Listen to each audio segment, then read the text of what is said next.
you one thing. Whoever set us up is really connected. What are you doing? What are you doing? What are you doing? Relax.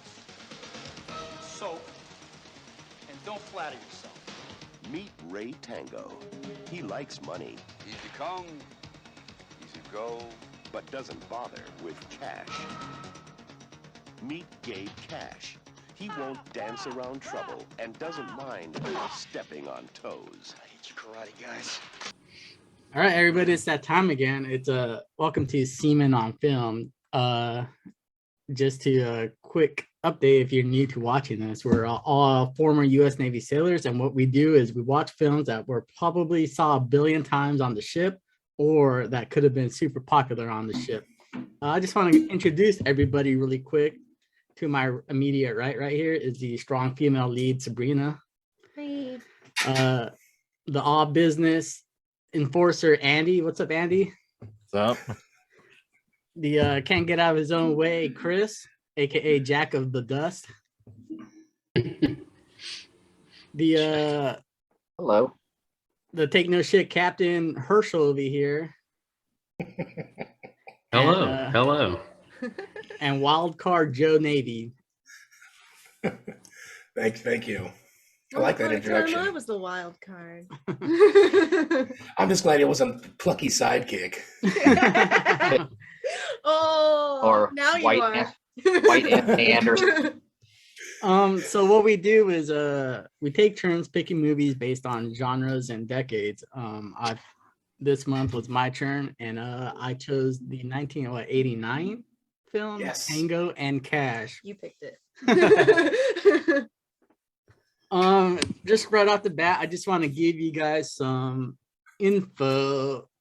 It had a $54 million budget, and it made 120. 7 billion. The highest grossing films in 1989 was number one was the Indiana Jones and the Last Crusades, and the hold on, I just like giving everybody reference points. You should have given yourself reference points. Ooh. You can shut the camera. They're called off. notes. That's And, what I meant. The best film of that year was Born on the 4th of July, Driving Miss Daisy, or The Dead Poet Society, depending on who you value more, which award show you value more. We'll pick Tango and Cash over those. Exactly. Lethal Weapon Or 2 came out this year, I believe, as well. Oh, some competition. Steep competition. I'll give you the Rotten Tomatoes reviews when we get to our ratings so we can compare.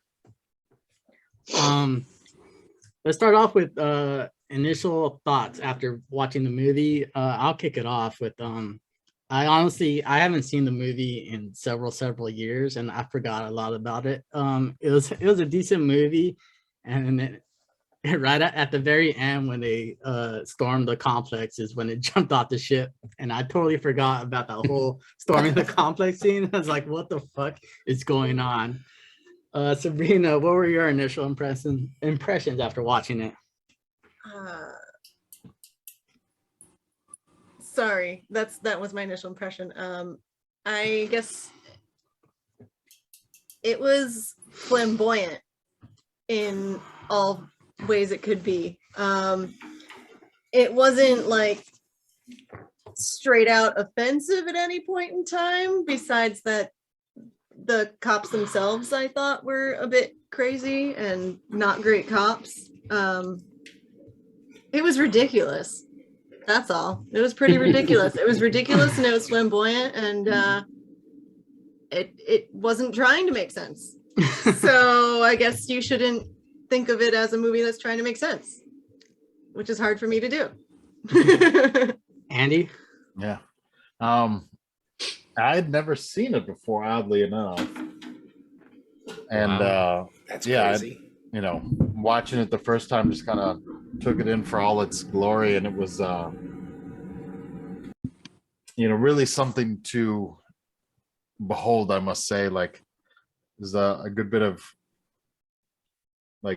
the cliches that we'll cover, and just kind of the dynamics of like Stallone's character, and then the foil of Kurt Russell was, really kind of, it had all the makings of the unsuspecting duo that, is buddy cop films. Chris. You asked for my initial. Yeah. From your most recent watch, not Because I'll tell you what, when I was 12 years old, yeah, exactly. amazing. Had boobies in it. Your initial rewatch. Rewatch, I thought it was smashing. It's a great movie. Beginning to end, you always got to pair opposites attract. But I love. That's what I love about buddy cop movies. I knew what I was expecting, and it still delivers to this day. Herschel. Yeah, it's weird watching. I mean, I still like the movie, but I'll agree with Chris on that one. You do look at it through a slightly different lens now, but not so much that I would go, God, what was I thinking? Because I still want to be Kurt Russell or Sylvester Stallone, but it's an awesome movie. It's ridiculous. And I mean, I think they, whomever made it and wrote it just put like everything in a blender and said, I'm going to take little parts. And that's what Chris of movies. But no, I didn't feel bad watching it for the however many at the time it was this time either. So your terrorist voiceover thing is happening again. This is gonna be a fun episode Is he near because a vent or something? someone sounds like they're in they're in their car right now. There's some white. He's in Indiana. He only has AM internet. Joe, give us your. I like it a lot. I watch it every couple of years anyway, and so I'm very familiar with this film. I like it. It delivers. It gives you 1989 top action star beefcakes slammed together, and what comes out the other side is just buddy cop 89 cheese. I mean, there's nothing. Brain candy. Period. That's it. Now, Sabrina, shut yourself off, turn this on, and you're good. I don't think you could do something while this movie's on because you got the comedic back and forth, you've got the action. Yeah, this will eventually suck you onto the couch where you belong.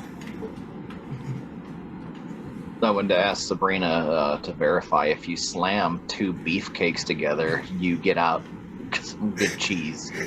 Is that accurate? Just assumed that you were going to ask me something like that. I was waiting for him to squeeze the cheese out of that whenever he was saying it. Oh, I didn't even think about it. Dang it. A beefcake does sound kind of like a double cheeseburger. Mm-hmm. I'm going to call this movie a double cheeseburger. It isn't necessarily good for you, but it was tasty. I'm gonna hold off the discussion right now because I gotta figure out where that noise is coming from. I think it's coming from Chris, or not Chris, but Herschel's cave. What kind of noise is it? It just have to be wind. No, it's not wind. It's like fan? It's like your microphone's not picking up the sound properly, and it's got a lot. Nope, it's Joe. It's Joe? Yeah.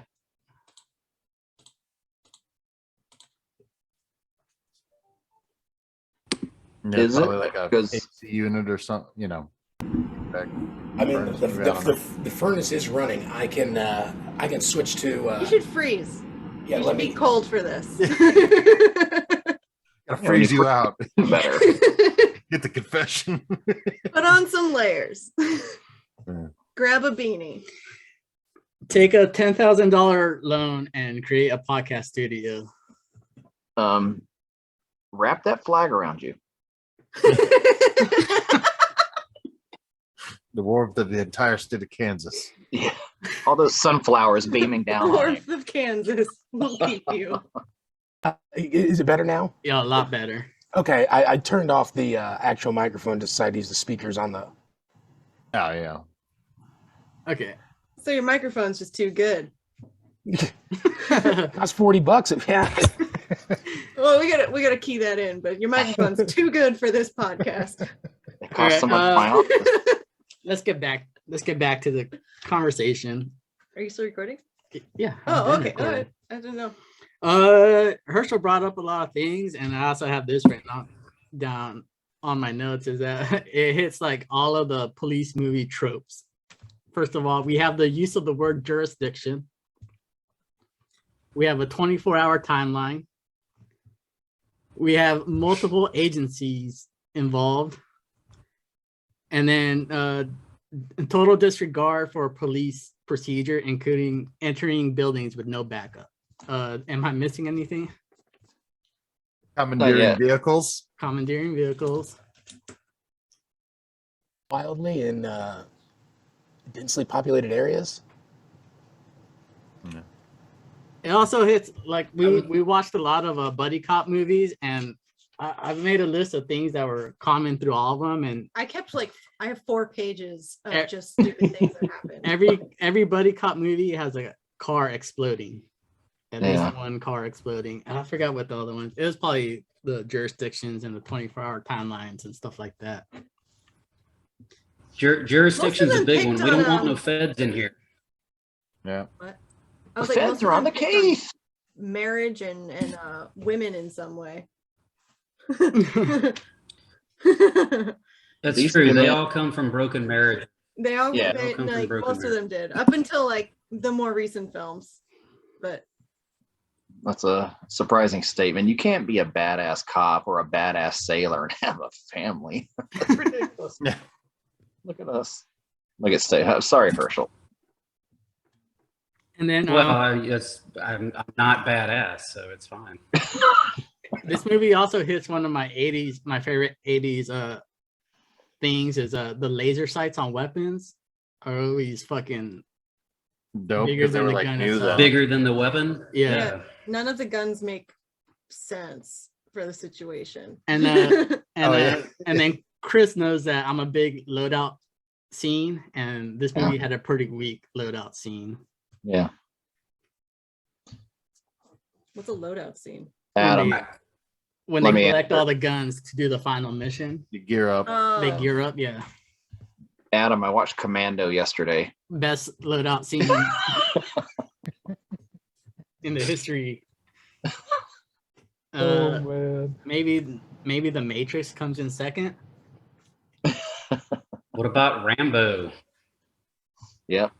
I mean, he had a pretty good loadout scene, and then he had to cut it all away and just use his skill and his Yeah. wits, Yeah. In the and words then all the of, other weapons he picked up along the way. in the words of Tango, Rambo is a pussy. Yep. Yeah. Yep. I like the loadout in Trimmers. That's pretty good. No, I've that's never heard good, this man. loadout term before, and it's really funny to me. All right, let's That's get good, back to man. the movie, and in order to one up Joe's review of his movie last time, Oh, I actually got geez. the script and sock puppets, and I'm just gonna review. I'm just kidding. We start off the movie getting to know the two best detectives in LA. We got Raymond Tango, who is introduced as he's always wearing a suit. The I guess the rich kid detective. We get introduced to him by stopping a truck carrying drugs. Right off the bat, he pulls out the most effective 38 special gun.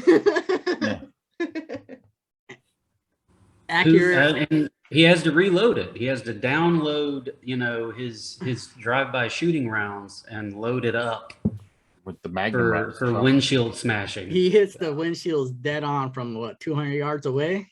Yeah, Easy. That's an easy thing. Yeah, yeah. I think it's because it was a really good snub nose. Yeah. Yeah, that was the other thing. That's ridiculous. They got a 1/2-inch barrel on that thing. It's shooting magnum loads. It's surprised it didn't take off his arm. Yeah, speaking on that scene with the he does the download first and then the upload, and the way that the whole scene turned out, that download now contaminates that scene because those rounds weren't fired for that scene, but they're going to find they got to put all those little numbered cones next to all of those shells. Yeah, they didn't show that part of police work, you know. Unspent rounds. I think another 80s cliche we missed, or cop movie we missed, cliche is no regard for background. Yeah. They just fire their weapons down the busiest of streets and into crowds, and we get put in prison in the Navy if we ever did that. You know, 80s, 90s law couple enforcement times. was wild. You know, Because he eventually, like one of the guys, he walks through the precinct with his gun just like out and about. Yeah. And I'm like, why are you just- doing this? I'll get to that part in a moment. Yeah, I'm jumping ahead, man. And then we also get introduced to Gabriel Cash, who's gets attacked right away by an assailant, and he's pursued. He has the what is that? I can't remember what caliber weapon he has. he's got like a Dirty Harry, Yeah. Magnum or something crazy. Yeah.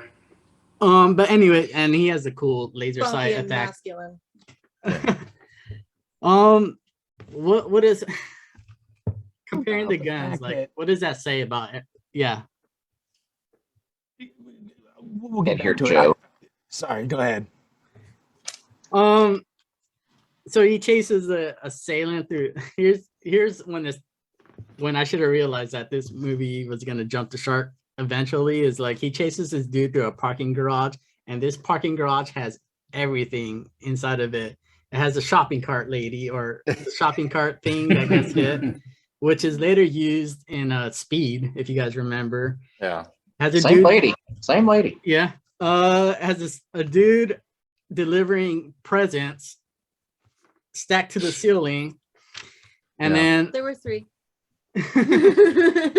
and a couple having sex in the back of a car. Yeah. Oh, most Oh. popular What place about in the the Russian 80s guy? to make love was the Yeah. back seat of What was anything. the Russian guy, the present guy too? I can't remember.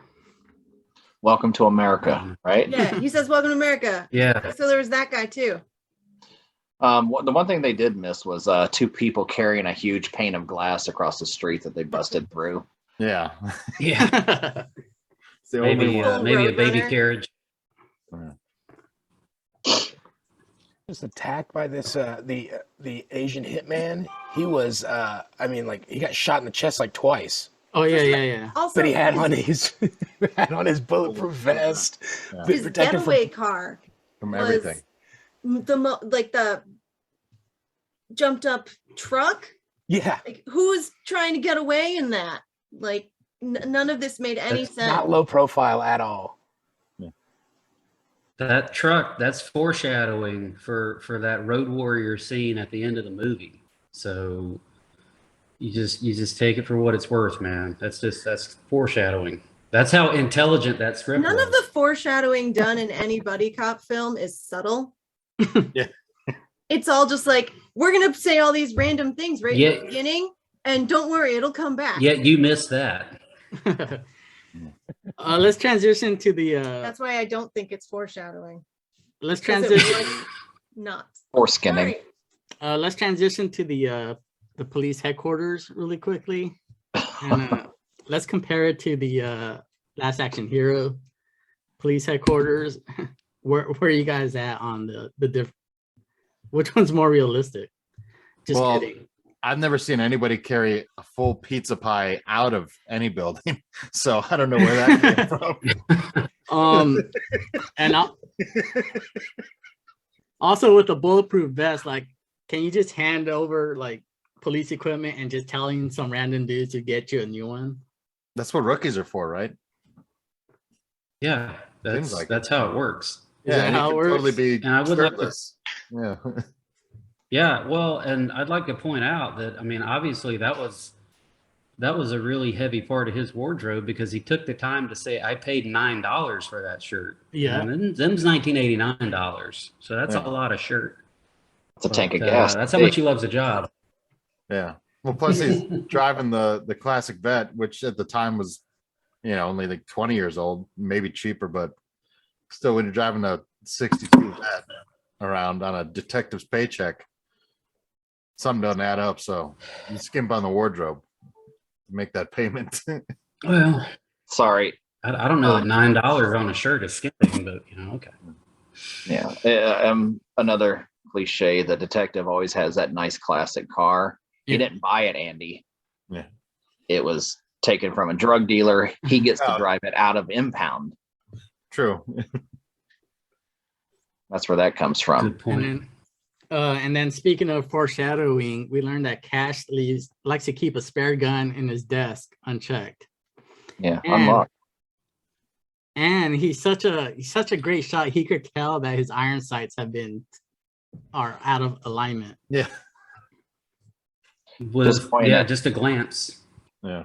Just pointing it around the room. People walking right past what we heard in the Navy, the business end of that weapon. Especially after he just loaded it too. Chamber around at least, but Jesus.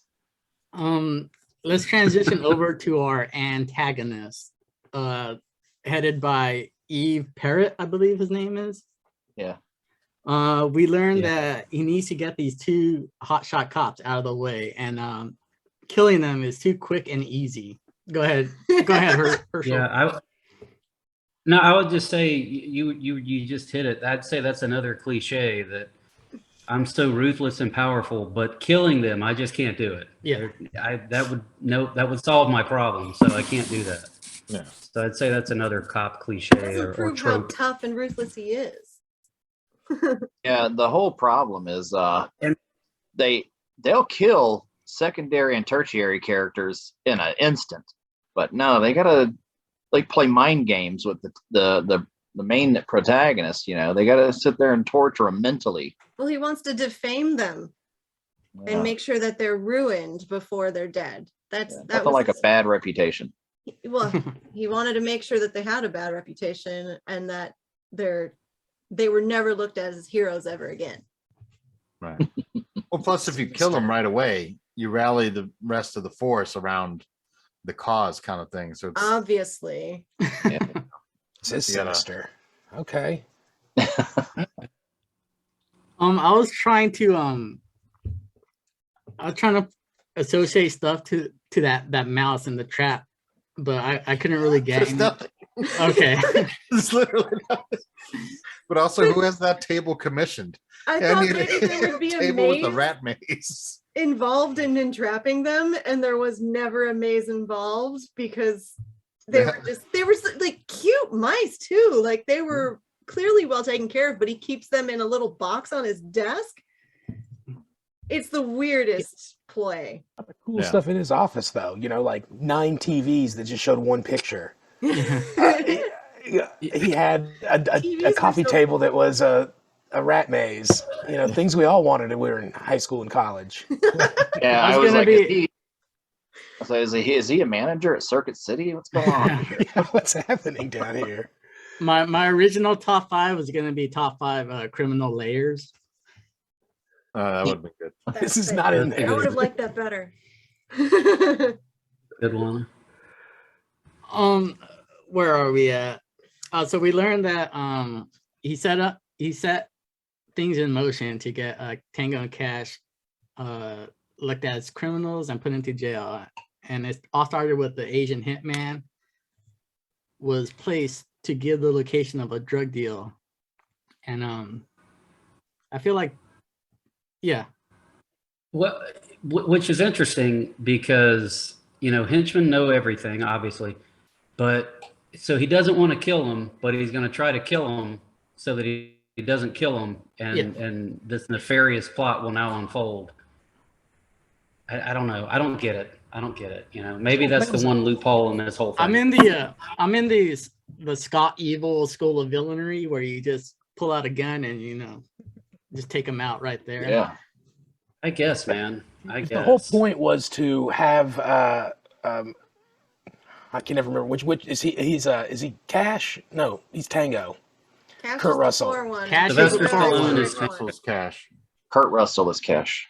Oh, okay. So Cash, if the whole point of the Asian hitman is to give him the address for the make-believe drug deal, then you're right. He shot him, but not only that, like he could have just been like put his hands behind his back and be like, "Take me to jail," and then now you can interrogate me here. Instead, I'm going to get in my gigantic monster truck, and we're going to have a dangerous for everybody involved, not just bystanders, chase through here, then get arrested, then spend hours in interrogation to, you know, finally spill the beans. And what if Cash wasn't wearing a bulletproof vest? He would have died. He would have been dead, and they'd been like, "Okay, now all I do is have to take care." Like, boss. You wouldn't even have to go through any of that.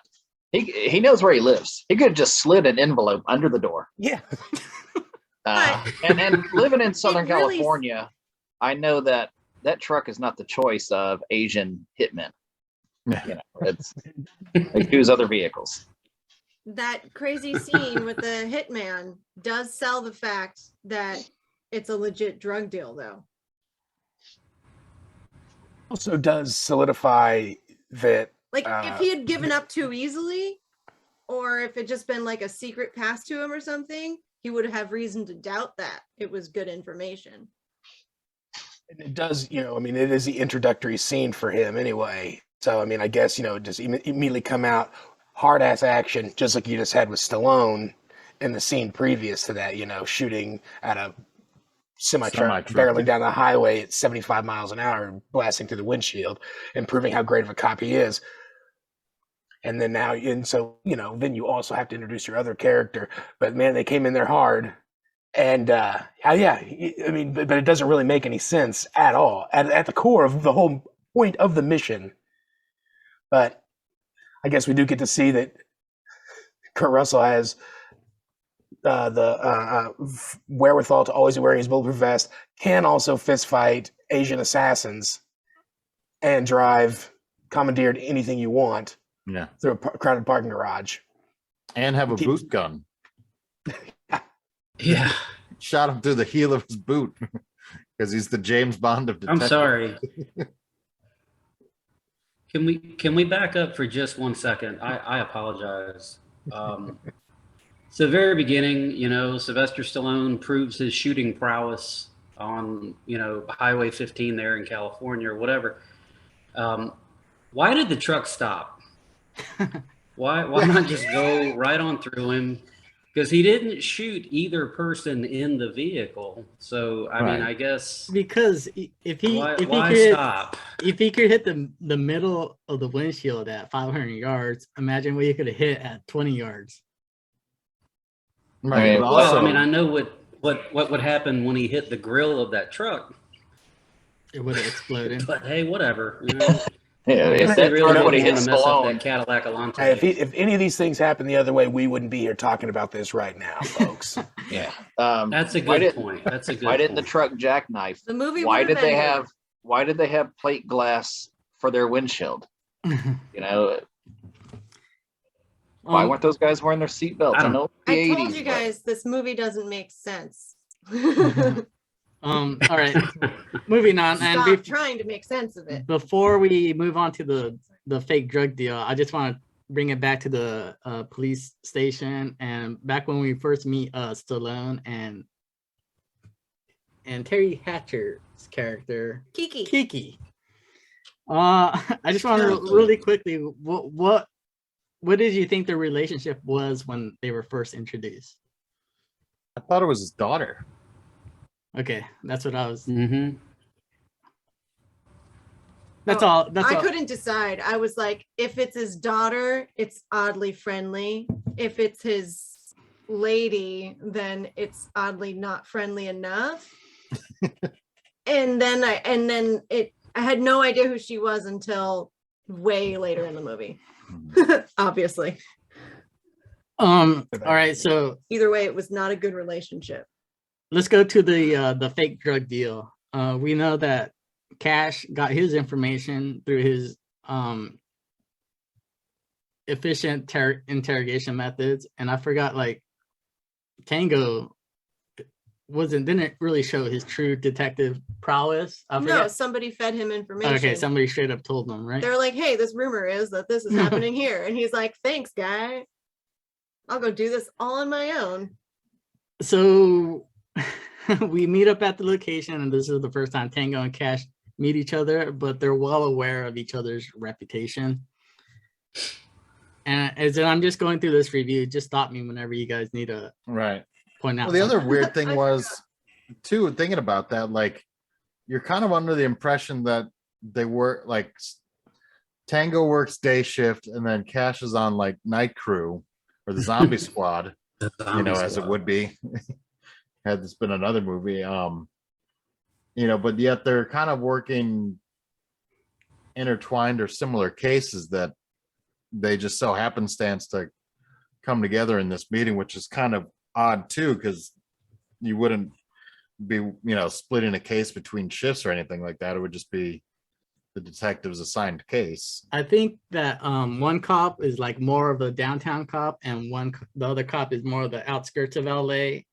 Yeah, there's definitely Stallone went into the West LA precinct. That was very clearly labeled. And he went and Russell went to an entirely different one. But they were both LA. Yeah. So I guess the east side of LA is pretty sketchy, and the west side is where all the fancy people are. It doesn't matter. I think that's for you, Chris. Yeah. It's I'm just thinking of like where they could have been to where their little area could have overlapped to where they thought both of them would go there without teams of people. They would just go alone and check this out. So it could have been East LA. Backup. Yep. It could have been East LA going into the San Marino, South Pasadena area. So they meet each other, and right away they start riffing on each other. Savannah, you got anything on their riffs? I tried to track like all their puns and stuff, but it got ridiculous, and some of them I was like, was that really a pun or no? But I got to about like 18 before I just stopped counting. But they are oddly, wait, we're not in prison yet. No. Oh, Not yet. I have so many notes. This is hard, It actually. stuck out to me that he said, Tango tells Cash, this is my case. I've been on it for 30 days or a month. And Cash, with the witty retort, well, I've been on this case for about 30 minutes, so I'm glad we're both caught up. I love that. It made me laugh out loud. And about 20 minutes before this, my roommate came up from the basement and was like, what are you watching? I was like, Tango and Cash, dude. And he's like, I haven't seen this in 15 years. And he sat down, and that scene popped up when they first meet each other, and he's just on the floor, like crying, like laughing his ass. He's like, these two are so stupid. They start just going at it hard immediately. But that one was the only one that really stuck out to me as really funny.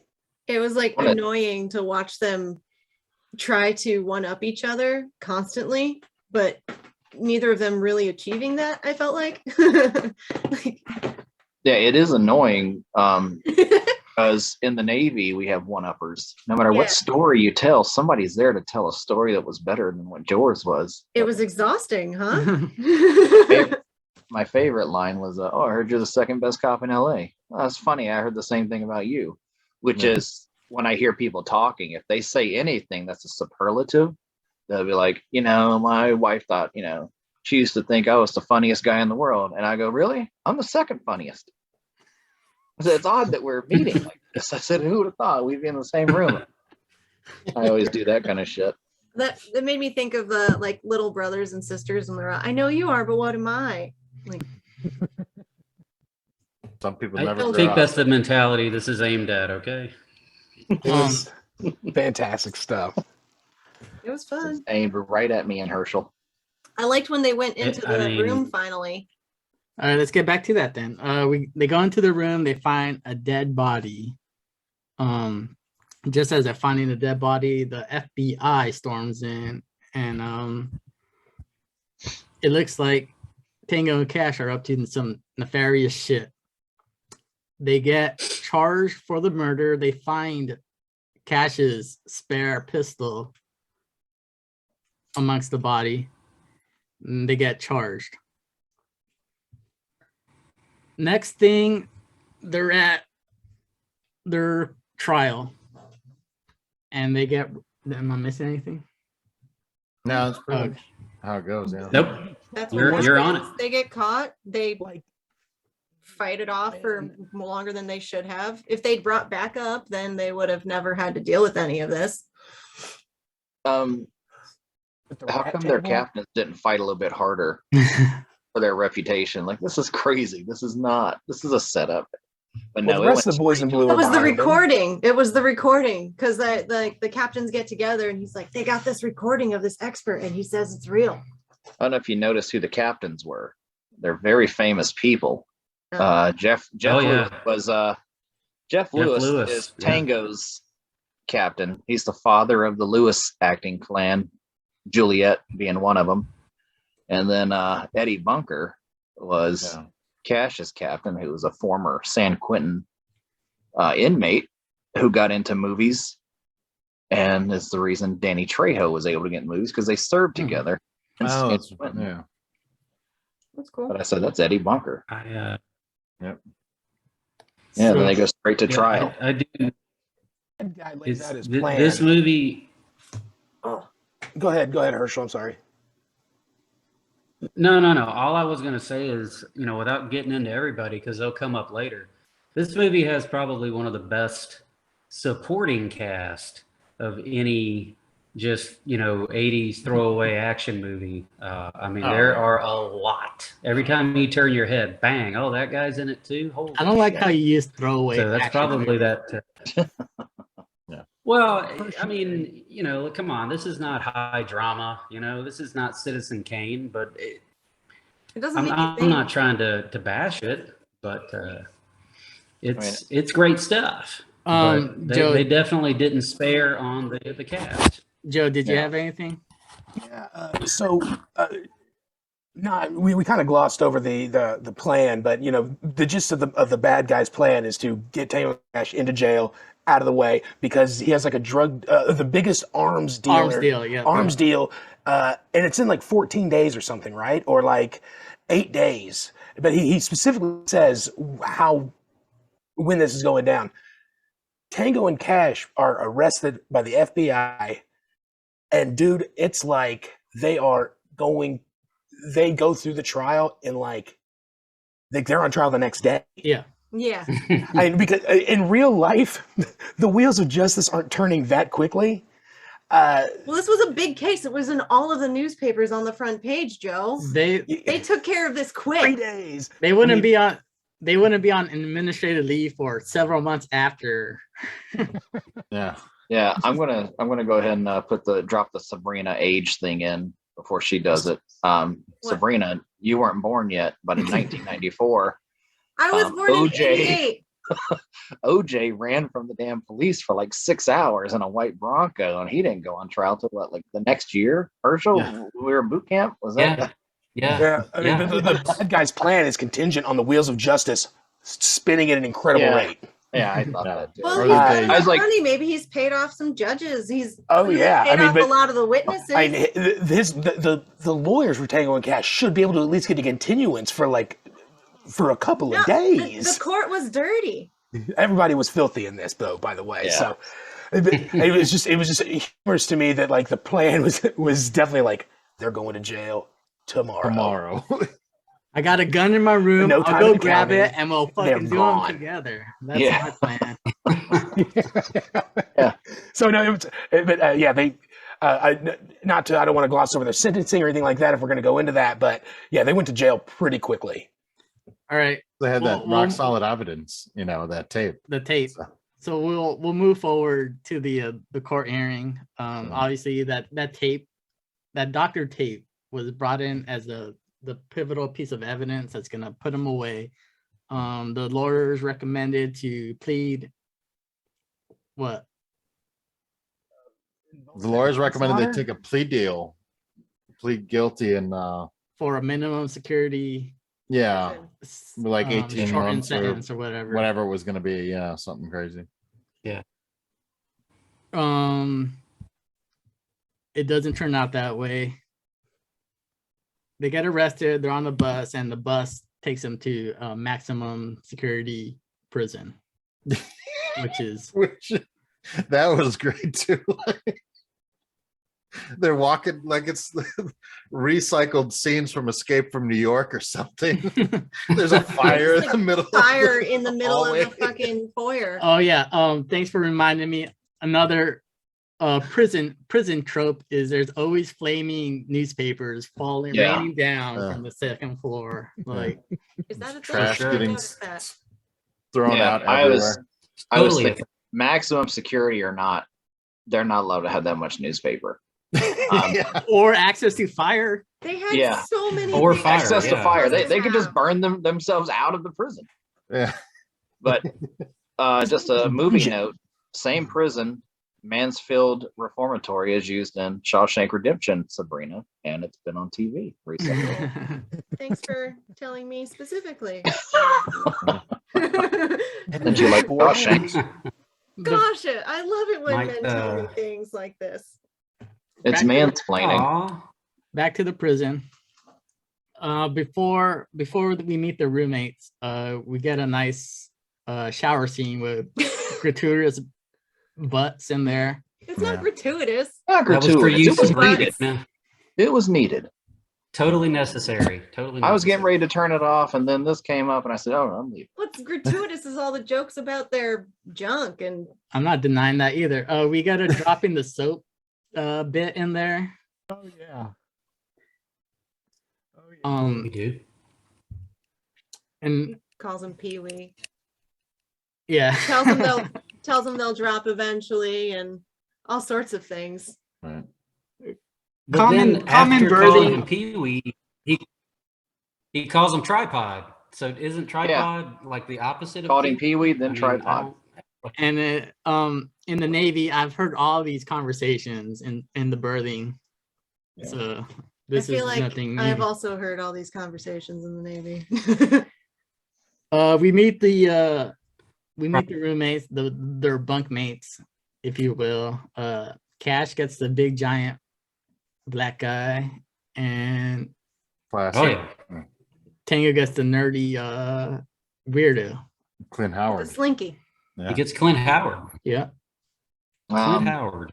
Another thing about 80s movies, that black guy is in jail in every one of them. Anytime they need a big prisoner, he's there. Might I say, since we're being racial, one of my favorite lines as they're walking through Attica there during the riot is the one dude who's like, "Hey, I got some brown sugar for your ass." Oh, I said great. that. Great. That is wonderful. I pointed that out to Adam as well. One thing about the jail I know. The number of times I've had that offer. Good for you, Herschel. I know. One of the things I noticed about the jail was like there was an overabundance of sparks. Everything in that place sparked. Like Maybe it was that was foreshadowing. Yeah, but I mean, like the electrical system was terrible. Could have been. And I just feel like there was like, that even in 1989, our prisons were a little more sophisticated than that thing. But how are you going to know the wire's alive if there's no sparks for random reasons? Yeah. But I mean, there was just sparks all over the place. There were, it was all dark and steamy the whole time, and then there was fires and sparks everywhere. It was like a third world country or something in there. Like it was just crazy. You know what I forgot about? Or an 80s glam metal video. Yeah, you couldn't get the EMs to go check the load center or something. Terrible things to the witnesses. Oh yeah. Dang it. Sabrina just brought up a point back in the courtroom. they're just shitting on the witnesses and threatening acts of violence against them when you're on trial for. Like they're sitting with their lawyer and threatening to kill the witnesses. It doesn't make a good case for you. Yeah. Back and forth. We'll get back to the prison scene. They get abducted by the henchmen, and I know this isn't when we're introduced to what's his name, Rakim. Yeah. Played by Brian James. Like, It was terrible. Can we talk about his character for a minute? I can specifically. We absolutely can. Brian Go for James, he was cast, and his character had 2 lines. So he decided, I'm going to do this ridiculous, because Brian James is an American. Yep. Or born in was. California or some shit. Right. He's Yeah, born he's in. Brian James and Tim Thomerson both served in Vietnam together.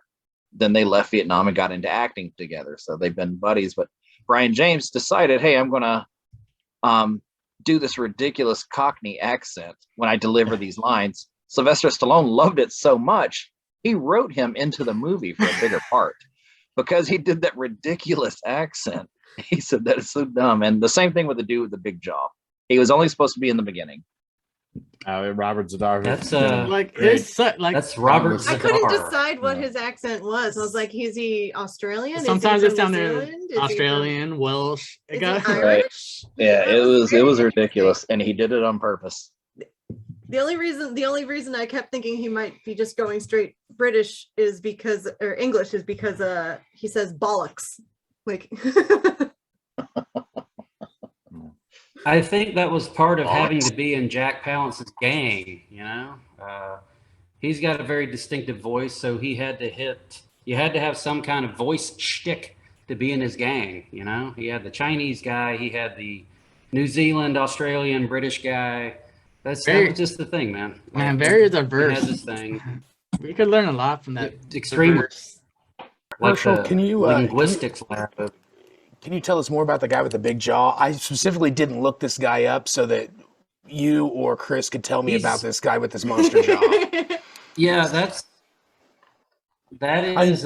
If you have his not name is seen this Robert movie, Zadar. if you have not seen this movie, this is the biggest jawline you will ever see. his head Ever. is a jaw.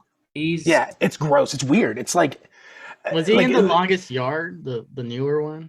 No. No, But he was in no, he Samurai was Cop. Oh, great. Oh my God, that's his. Yes, and a second one, Robert Zadar. There, he's got the most notable chin since Bruce Campbell and Rando Hatton, and he is your go. That's real. Prosthetic. That's his actual face. Oh, it's terrorist voice. He has been like a low-level henchman in every B movie since 1978. But if you want to watch one, really good. We're not catching any of that, Herschel. Speakers are doing the thing. Honestly, I didn't want to say anything because when he started talking like that, I was hoping like that Universal thing behind Andy would blow up, and I was like, oh, that was the message he was delivering from. Herschel's giving us about to give us our 24-hour timeline. Yeah. Yeah, his name's Robert Zadarsky, and his actor name is Robert Zadar. But he has that disease, whatever, where you get the big jaw and. Oh, it's like a medical condition? It's like that when you grow super big. Yeah, it's like Andre the Giant. Oh. Some sort of acromegaly or something. And but yeah, you get a big jaw. The guy that was on the Jeffersons had it. He was like the white neighbor. He had a big jaw. He had the same thing. But yeah, he's like that led to one of the jokes. He's like, and he broke my jaw. He's like, you broke that jaw? Yeah. Right. Yeah. It was a great line. So instead of killing them out and being done with these 2 cops, they decided to put them in prison and then torture them to death. Fortunately, they get saved by the assistant warden. Yeah. And Cash's former sergeant, captain or something. Yeah. They get informed that they're obviously set up and he also passes on information on how to escape. They go back to their cells. They have a discussion about escaping. Tango does not want to go for some odd reason, so Cash attempts to escape on his own. They're going through some sewer tunnel, electrical fan room, hallways type escape. Right, yeah, I always go through like a sewer or air duct or something of that nature. And You just skip over all the torture? oh, what else did you want me to say about it? Oh no, I just there were so many different kinds of things that they did down there. Well, after Oh. the street fight. Okay. Oh well, sorry. Since Sabrina did bring that up, what she's talking about, I think, is whenever our favorite accent from Rakim is about to slit his throat, and Cash says, "Go ahead and cut my fucking head off." Oh, He goes, "But don't let this limey bastard do it. I want to get my what limey jerk off." He's, "I want my head cut off by an By an American." American. Yeah. or a fucking bowling ball for all I care. Just don't let him fucking do it. Yeah. Oh, dude, he's going crazy, man. I thought the That was the weirdest thing first about scene. the sorry.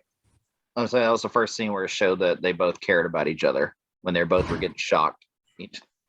Yeah. They finally kind of had some sort of teamwork going on.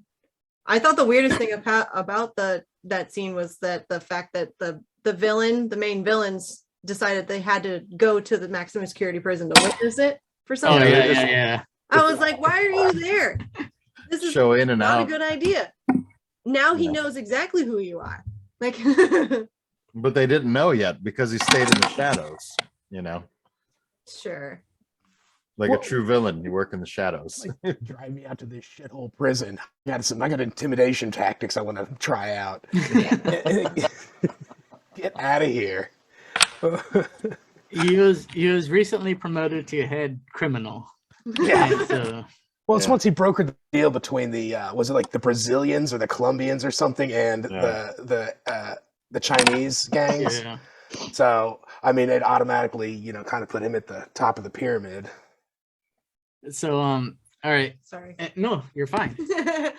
Like I said, I don't. No, I it's just- actually a really good point because that's when you first start seeing some real cohesion between these two guys Yeah. during that fight scene.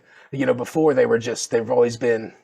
Yeah, they You know, connected over the At they had- ends. Yeah. like they knew how to suddenly take each other's cues to punch at the same time and start fighting. Well, you go over all that in the shower.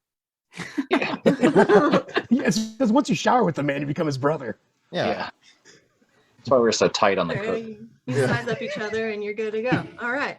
Yeah. You know the pecking order. All right. So we're at Or the The pecker order. we're at the escape. We find Look, I got them all.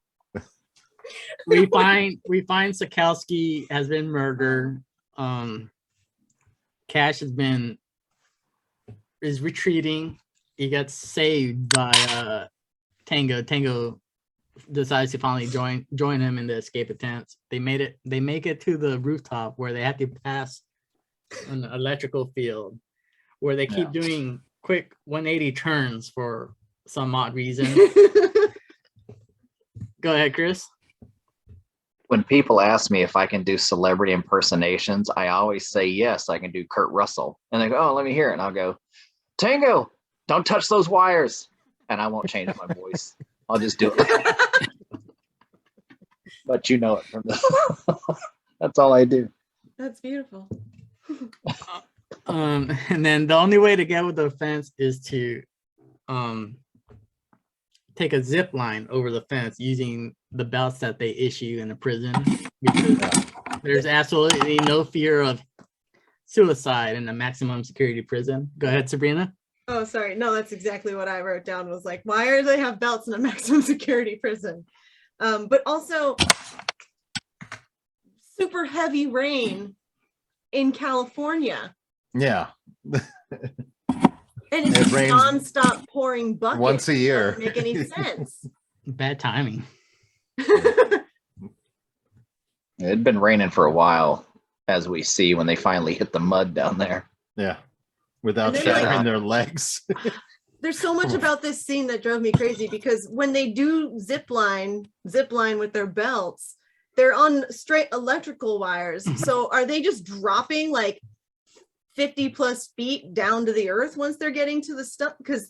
And It was how like are 40, they getting but it to yeah. slide at all? If if it's like those cloth belts that they issue you, those don't work for that. Like none of this made any sense at all. They look leathery. They look leathery and, to me. and I'm going to say this. I don't give a shit what kind of athlete you are.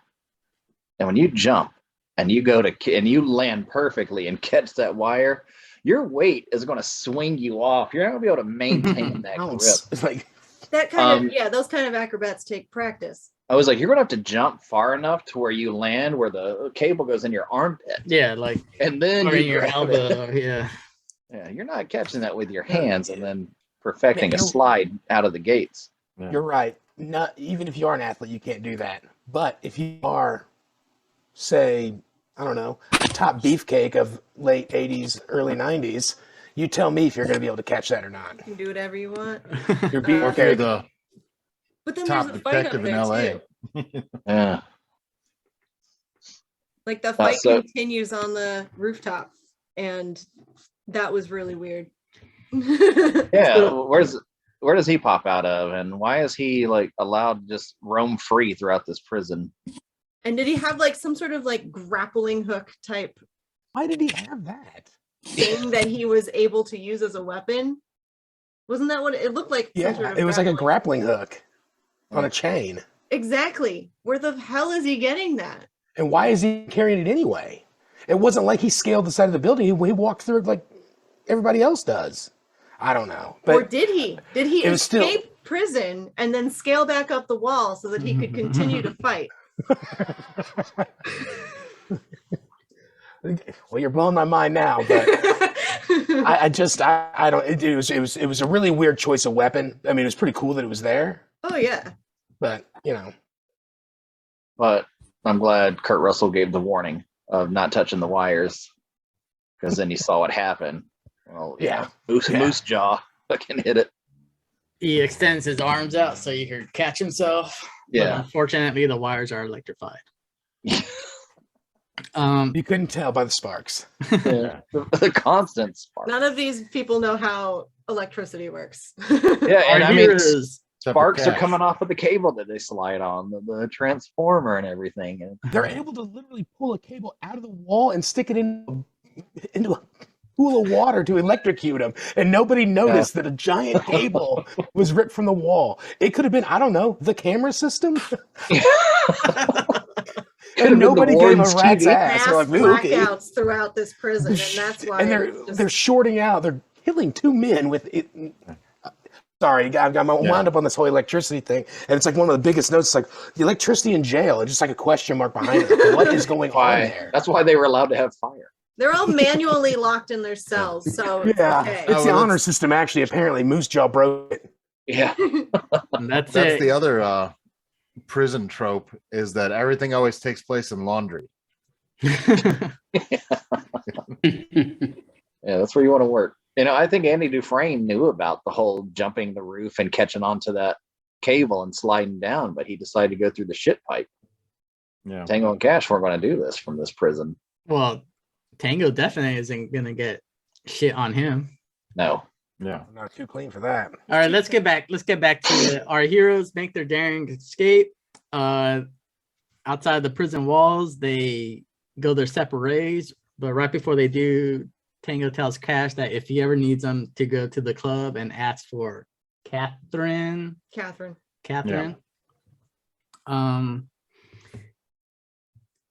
Which seems pretty. Club rude. Cleopatra. There is a line in there that Sabrina brought up during one of her messages to us about them talking about what dawdling Danishes.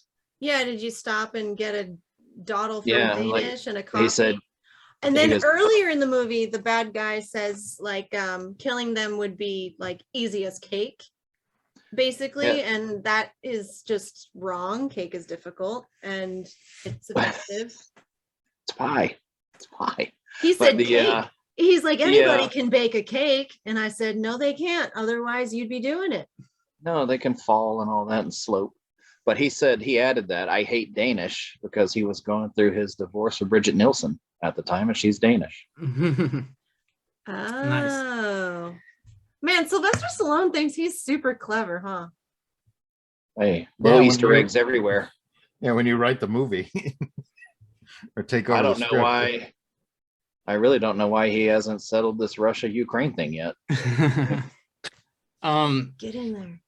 I also want to mention that this is when we start seeing several clothes changes after getting super rainy, super muddy. We start getting a bunch of clothes changes and they're super clean in the next scene. I just wanted to do a little callback to the Last Action Hero.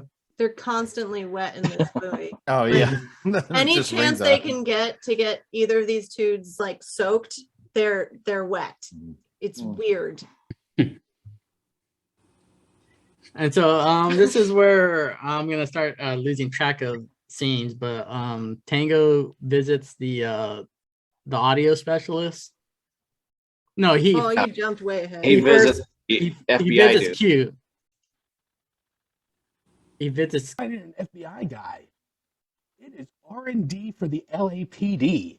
Yeah, he visits their version of Q, right? Yeah. What Yeah. the? Is that R&D? They pay some old guy to go down there and make weapons?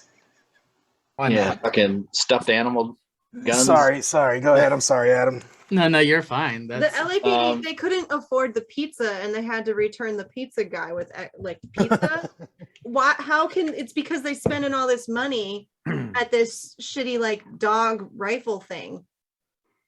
Yeah. That a police department, I don't care how big they are, are allowed to have an entire department dedicated to making experimental exploding watches or whatever.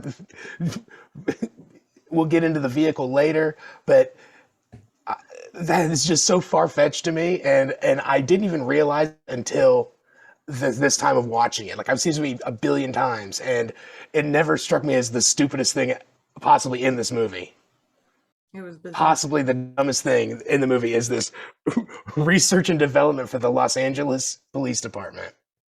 and then and then correct me if I'm wrong. This is where we get the shitty loadout that scene that I hate, where Cash gets a shotgun, probably like a Mossberg or something. And is this where he gets the Beretta 92? And they say it's a lethal gun, and this is a standard Navy issued watch standing gun. Just to throw that out there. I remember saying You can kill someone with it though. It is Oh, I legal. mean, M9. Not lying. that. A bullet will hurt. Yeah. and then all right. So then now remind me what happens next. Is this when we get to Is it the the? spaghetti? Yeah. Yeah. Stallone is- visits the FBI guy. Yeah. And he tries to he Oh yeah. slams him against the fridge with his nasty spaghetti full of calories. Clearly you don't care about yourself. Or He's some Italian nonsense. too, so I don't get that. Ugh. Ray Tango's Italian. He probably should have tasted the spaghetti. It did look bland. Somehow it looked bland. Like All right, Adam, can we talk about another cliche in these Yeah. movies? Yeah, please.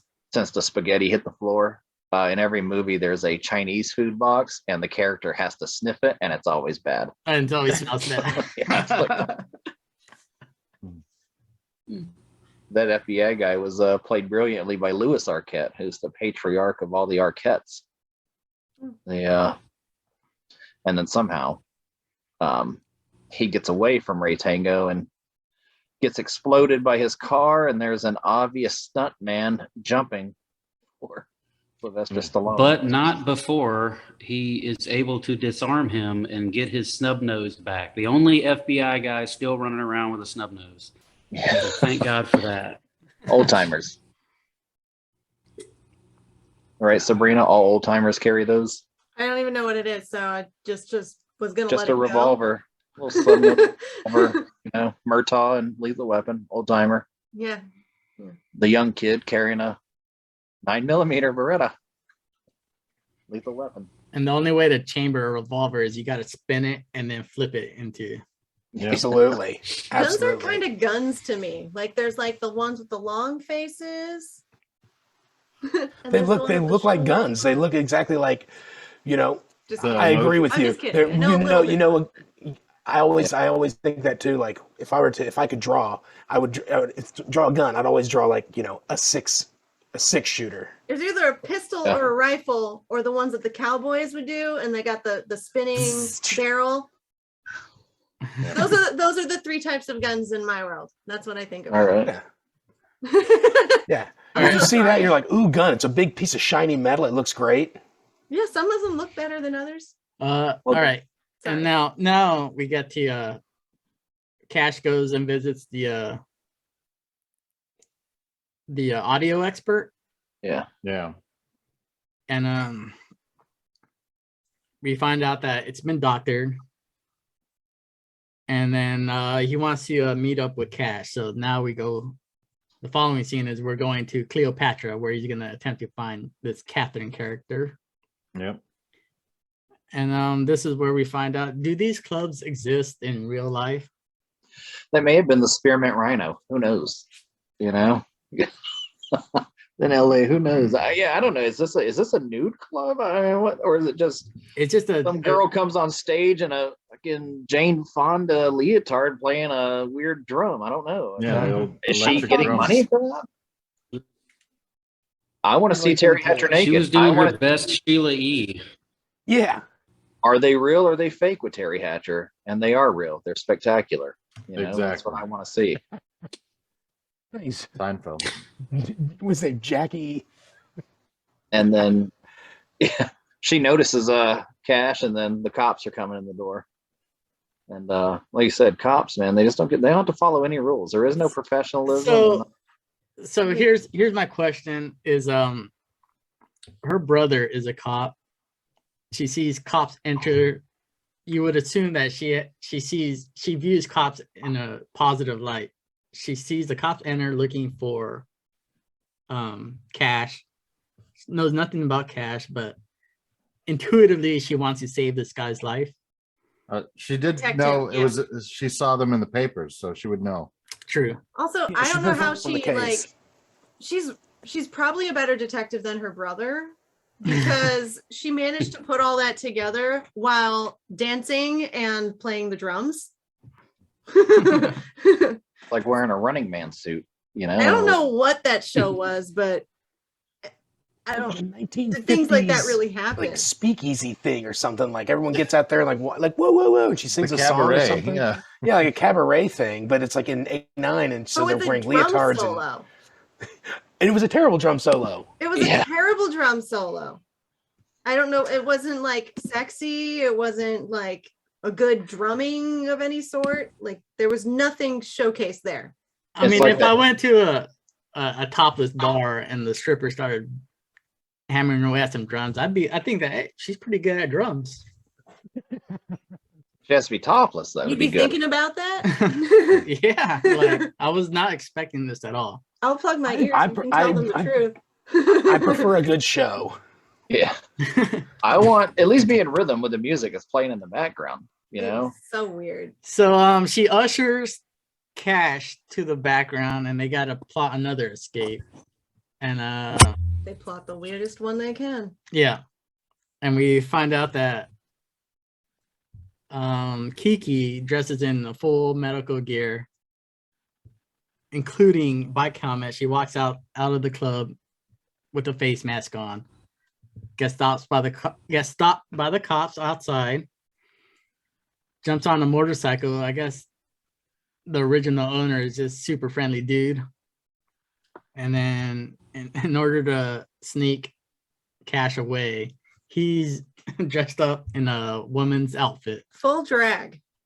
But also, you would have figured How much time did they have?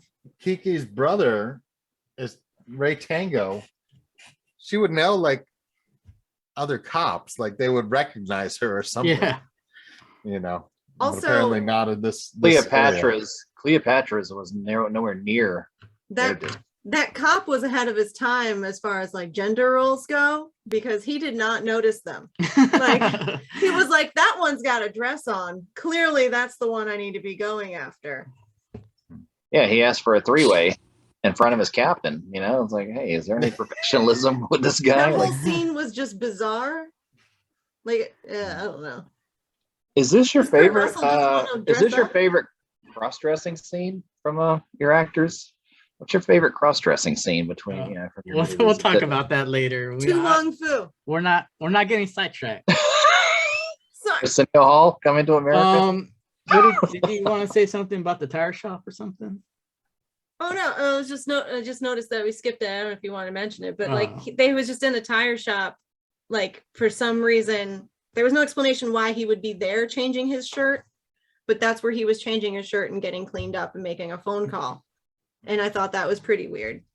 No, you don't go to auto shops much.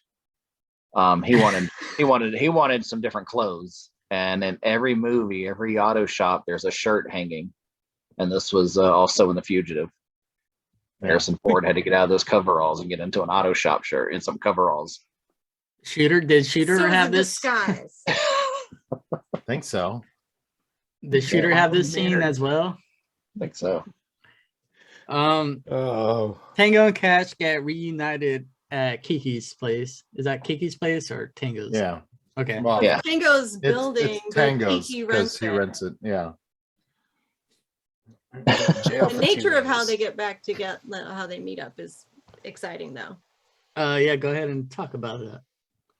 Okay. Is it So, believable, Sabrina, I mean, kind of like when you give Adam a massage? Are you nobody sitting makes there those going, kinds "Oh, of I noises. can feel it going in"? Nobody makes those kinds of noises, and I've had professional massages, and nobody makes those kinds of noises. But I did think it was weird that, like, even to Cash, the relationship that Kiki and Tango have is very obscured still. Like, he has to probe in order to figure out that he's their brother and sister. And then I also didn't find any chemistry between Kiki and Cash. Nah, it's purely physical. Is that a problem? No, I was saying, like, I don't think, like, the thing was like, hey, you're young and hot. Hey, you're young and hot. And she's a grown-up lady and he's a grown-up dude. Consensual sex. It's all good. They're already touching each other like that. Herschel, can you start saying the Ray Tango lines like Sylvester Stallone? Can't you add that to this? But then he sneaks into the apartment. I don't like that. Well, he had the key. Well, it's his house. You know, it's his house or whatever. She rents it.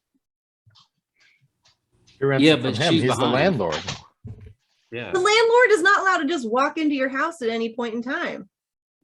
Maybe it's in his I am a contract. differ. You don't know. You sound like a Toretto. That's where All right, moving on. Tango's captain meets up with them and gives them Requin's address, I believe. And this is also where we get the 24-hour timeline. Yep. and he changes his voice really high when he says it. The feds are on the case. It's like, that's fucking weird. Yeah. We move on to we go He to gives him yeah, Rakeem's address, right? yeah. That's what he gave him. Okay. We go to Rakeem's domicile. They set him up, and then now the tables are turned. They got, I can't pronounce his name. Rakeen. We got him tied up, and now we're interrogating him for information. And this is where we watched like Lethal Weapon like immediately after, and I kept getting Cash's and Mel Gibson's characters confused. Like I kept thinking like the Cash was the suicidal, like crazy. Anyway, yeah, go ahead, Chris. Kurt Russell was supposed to play Martin Riggs in Lethal Weapon, but he dropped out. And then they gave it to Mel Gibson. So Kurt Russell just said, I'm just going to play Gabriel Cash like Martin Riggs for this movie. That's why he did it. So yeah, same character. Yeah, they seem. You picked up on that, so that's that scene was recreated in like Bad Boys, as well as Heat, the Heat, like that scene, that tactic of really messing with them and be like, oh no, this I can't control her or I can't control him. Bad cop, badder cop. Yeah, bad cop, badder cop. It also gave us some more good Rakim dialogue. You know, Yeah. had to use the word governor. He's the governor. Has to be And used there when was more threatening of each other's genitalia. there's nothing more important to a man. There's nothing more important. Yeah. We get Rakim to give a parrot's name, and so this is where they go into planning mode. We go back to the LA R&D to get kitted out. Yeah. Yep. Yeah. We find this fucking urban assault vehicle Yeah. that they're gonna borrow. The RV from hell. And remember, you cannot get any scratches on any Yeah. experimental vehicles. I work in the biotech industry, Yeah. and we all have R&D, and everybody knows that you can't get a scratch on anything that is being developed in R&D until it's been approved for release. If that's by the company itself or the FDA, if it's required, you know. So yeah, don't get any scratches on it. And you got the mini Sea-Wiz on the side there. Yeah. So let's not leave that out. I know I changed I'm my going to name, tell you, but it was there, 20 millimeter, he said. the thing that bugged me the most about that vehicle, I can live with the weird Batman canopy thing. I can live with the Sea-Wiz. Why were there extra lights on only one side of that bumper? Why are there extra lights only on one side? No. Bug the hell They'd out of me. spent too much money on all the rest of it. I hated the windshield because, like, have you ever driven and you had your sunglasses on the dashboard and then you hit the brakes and the sunglasses slide all the way to the front? Like, that's all I could think about when I saw this windshield. Like, you're never recovering your sunglasses. Yeah, I just thought, I was like, they obviously took a Chevy truck and they put a canoe on top somewhere, one of those little rowboat type things. It was the most conspicuous. It was more conspicuous than the Asian hitman's getaway car. Yeah. I wanted to know when they picked that up versus when they got to the bad guy's hideout. Like, you know, like, because I mean, like, as soon as they drove out of the R&D building, they were at that hideout, and I said out loud, I was like, I wonder what time they left. You know, like, because I mean, they would have. There's no way you could drive around LA you had a minigun on the side of it. Well, it was late at night because they started off at things pretty immediately after they were at Tango and Cash's or Kiki's apartment. Yeah. So all that shit went on that same night. Okay. Well, they only had 24 hours. Yeah, that is also true. They were on the timeline. They're on a timeline. So now we're at the part of the movie that I completely blocked out of my memory. Yeah. And so now we're living in this world where bad guys have crazy bad guy complexes. They burst into this crazy complexes and there's fucking monster trucks. There's crazy off-road vehicles, and it's like a vehicular American Gladiators that they had to get through. Yeah. Well, you can't just expect to drive right up to the front door, you know. But I want to know what they're riding on the taxes, what's going on inside this crazy fucking complex, because it's, you know, you could probably see it from Google Earth. They didn't have Google Earth.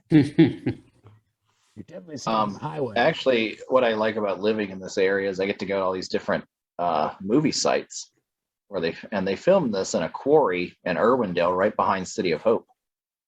So it's just a big hole in the ground back there with, you know, that machinery that you see, that stuff that's blowing up around them. You know, I don't know why a crane would be blowing up, things like that. But yeah, they drive through there and it's like We get those Like I say, big it is- like construction vehicles. We got Right. everything. You think Nitro's up there on the tennis ball gun shooting at them, you know, and they're just like dodging all this shit, and you're just like, how do they even know that it's coming at them, you know? Yeah. And they finally get to some weird warehouse, and they get out of the RV from hell to I guess the RV from hell caught on fire, right? Yeah, it was I don't remember what fire happened and to it. smush some. It's Yeah. out of gas too. Well, they were crushing it as well. But they left, Yeah. they left Q behind in it. I remember he was like, "Hey guys, why aren't you talking to me anymore?" Yeah, you got the. Yeah. On the bat phone. Is everything all fine? As the thing's like up in smoke, and yeah, we They got got a that. scratch on it. Yeah. Yeah. So we got anything else on this crazy? Is that when they hit the self-destruct button? No, not yet, right? Yeah, it's Because they break in, and as soon as they break in, the guy's like, "We have to self-destruct this building." kind of a Dr. Claw type thing. Let's see. Yeah. Because that's how he's gonna be like, Why- "Well, screw this, I'm not gonna get away with it," or Yeah, they stormed the headquarters of the villain, Parrot. Yeah. We find out that he's kidnapped Kiki. Yeah, that's another thing that I didn't see coming was a self-destruct button yeah. Yeah. for your lair. You always got to have one. This is the first time I've seen it outside of like a cartoon. Was a self-destruct button. I don't know if it happens in any other kind of live action film before, or I ever wouldn't again. want it in my building because you never know when a secretary is going to walk in and they just throw your paperwork that you wanted on. I want it on my desk by 5 p.m. and they throw it on the self-destruct button area and trigger it accidentally. Coffee on it. Oh shit. We run through several henchmen and sub bosses. Yeah, which, watching that the second time, I was like, this almost felt like it was like a tribute or homage to like Contra. It's like the big guns and the two guys. Like all the maneuvers on this The whole boss score fight. reminded me of like early 90s video games, late 80s, early 90s video games. The whole entire score, I was like, this could be like playing in the back of a Final Fantasy or Chrono Cross or something. Yeah, I wonder who did it. Now I want to look it up, see who did the score. I forgot. That's Harold Faltermeyer, He did Beverly that Hills one? Cop fame. Mm. Yeah, Okay. he sure did. Wasn't James Horner. Okay, got it. Our heroes No. Yeah, get us on track. confront Parrot in his crazy hall of mirrors room. We took out the Like something out of Enter the Dragon over henchman. here. That's when I said sub bosses. That's what I meant. Oh, sub bosses. You did say sub bosses. Got rid of Rakeen. Yeah. Yeah. No drugs this time. We confront Parrot in his crazy sex mirror hallway room that he has for some reason in his Circus lair. mirrors. And Funhouse mirror is always a good gag, they figure out which one was the real one. They each had their own way of figuring out. Yeah. Yeah. It was like just by seeing the reflection, like the words on a ring were backwards or something or other. The ring was on the other hand. The ring was on the other hand, and then the words on something were backwards. The letters were backwards. The Yeah, I didn't quite- monogram was backwards. There you go. There you go. Monogram I was on like, there was a what? letter that they saw that was backwards, but I don't remember what it was. The monogram The on monogram. what? I On his jacket. don't know. Oh, okay. So no one really. Okay, I was like, what? I didn't see the monogram. I didn't see the ring either. But we're also all surprised. No, with Tango I Cash. didn't see either of those things. So I don't know. I just believe him. But yeah, he just said the monogram, and I was like, okay, the monogram on what? But And I don't know if You I didn't want. see either of those things because you're not a good cop. That's also true. I go to the don't Navy want- instead. Wild card. I'm worried about my sister at this point. I don't want Cash just falling to the ground and picking his leg up and shooting wildly Yeah. into the mirror. And the purpose of, I don't care what kind of a badass boss you are. Why do you have the 20 TV screens? And why do you have the dressing room Funhouse mirrors room. back there? What is the purpose? There's like a closet of too many mirrors. It's a sex room. The It dungeon. the seems sex dangerous. dungeon. It was so small. It was just like a It was only enough room for 2 people. Well, if you're a crime boss, you're Well, it's always not an getting, orgy sex room. you're it's, gonna have a But scene standing. None of this. where you're standing. getting fitted for a new suit, which Ah. was cut out of the movie, but That's that a good often point. happens. I like that one. That's a good point. But that whole bit, man, like, so I was scribbling down some stuff. So we got a self-destruct going on. Yeah. So it's like watching the end of Alien. We've Yeah. just come through the Road Warrior with Yeah. with all of, you know, the Mad Max Fury Road monster truck cars. And then we get to this and it's like, you know what? Let's throw one more thing that's spaghetti at the wall here. Let's enter the dragon this. And we'll have the bad guy in this hall of mirrors for no apparent reason, you know? I mean, He's just an his whole eccentric organization is gun runner. destroyed. Yeah. I mean, his whole organization is destroyed.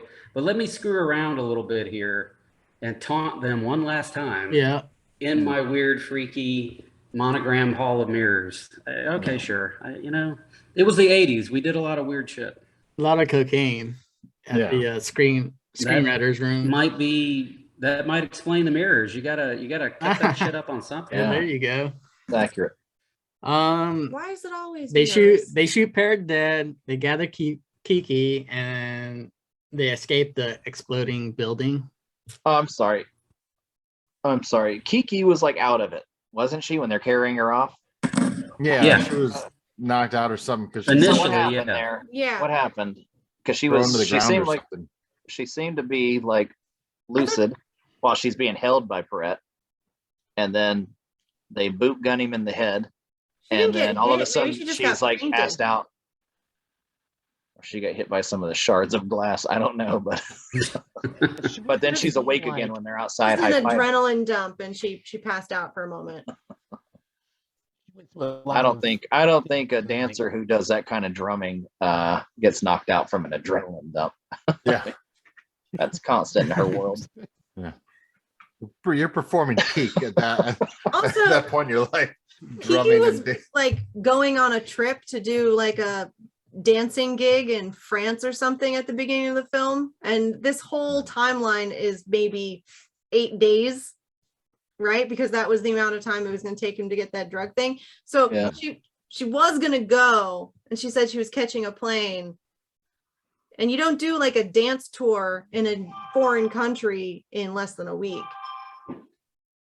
I don't necessarily agree with your timeline there because, while in actuality, yes, but then when they're in prison after this trial with the fast spinning wheels of justice, and they meet up with Robert Zadar, he explains how many injuries he sustained with his broken leg, his broken jaw, and his broken ribs, but he's completely recovered.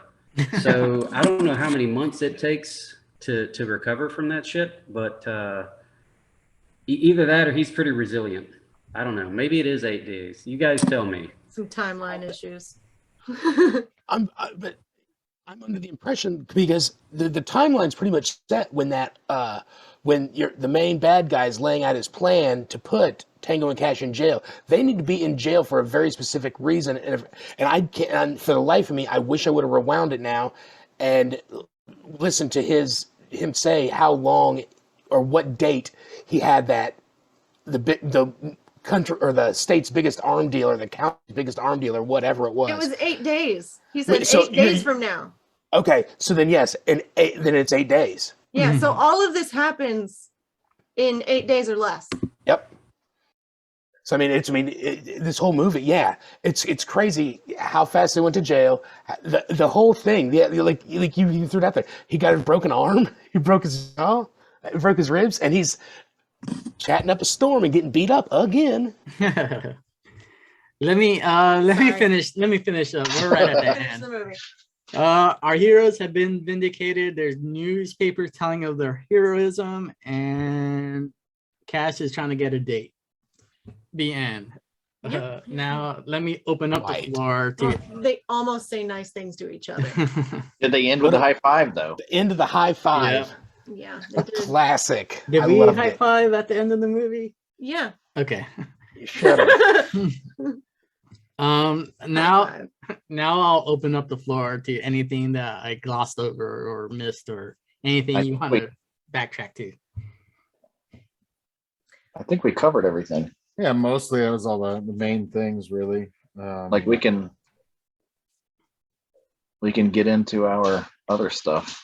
All right, I just want to hit this topic, especially because you keep bringing up the fact that Sabrina was born later than us, and also she's not well versed Yes. in these genres of movies we're watching in.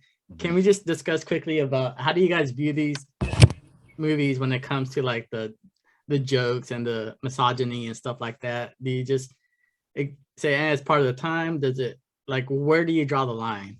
Oh, I just look at it. They're just movies. Yeah. And it's just a sign. Everything's a sign of the times. But like sometimes I think Sabrina mixes up context with them just being over the top characters. Like Yeah, we're talking about if you watch American History X, do you hate Edward Norton because he hated black people and he murdered them because he was a racist? Or it's just the language back then was different. We don't do it now. Like I used to say things in the 80s I don't say now. But back then it was kind of like, this is the bravado. It showed machismo or whatever. Like we have to establish these guys are the top beefcakes and they have to put out a certain amount of, I guess, bravado. I would say bravado, or to show that they're the top. Okay, so what you said about I can understand context, and context definitely matters, and I do try my best to watch these things like this is taking into consideration the time that it happened. But when you just said like Edward Norton's character in whatever X movie, I can't remember the title of a sudden, but have you seen it? The problem with that logic is that Edward Norton's character was telling a story with a purpose, and like I'm okay with it if it's like done, if it's just there for like a cheap laugh or like that kind of thing, then it's problematic. But if it's if you're using language that we don't use any longer today to tell history and tell a real story and to teach, then I think it is permissible. But also, I understand that this is in the context of this film, like they didn't do anything too like ridiculously racist or misogynistic or any of that stuff. It was not quite right, but it all fit. And I wasn't ever at one point like super duper offended. Yeah, the female character was treated like all the other female characters from genres like this and from the time of like this. So was it annoying from today's standards? Yes. But from then I was like, well, she's doing her thing with what she can. Go ahead. So you were not offended by anything that you watched?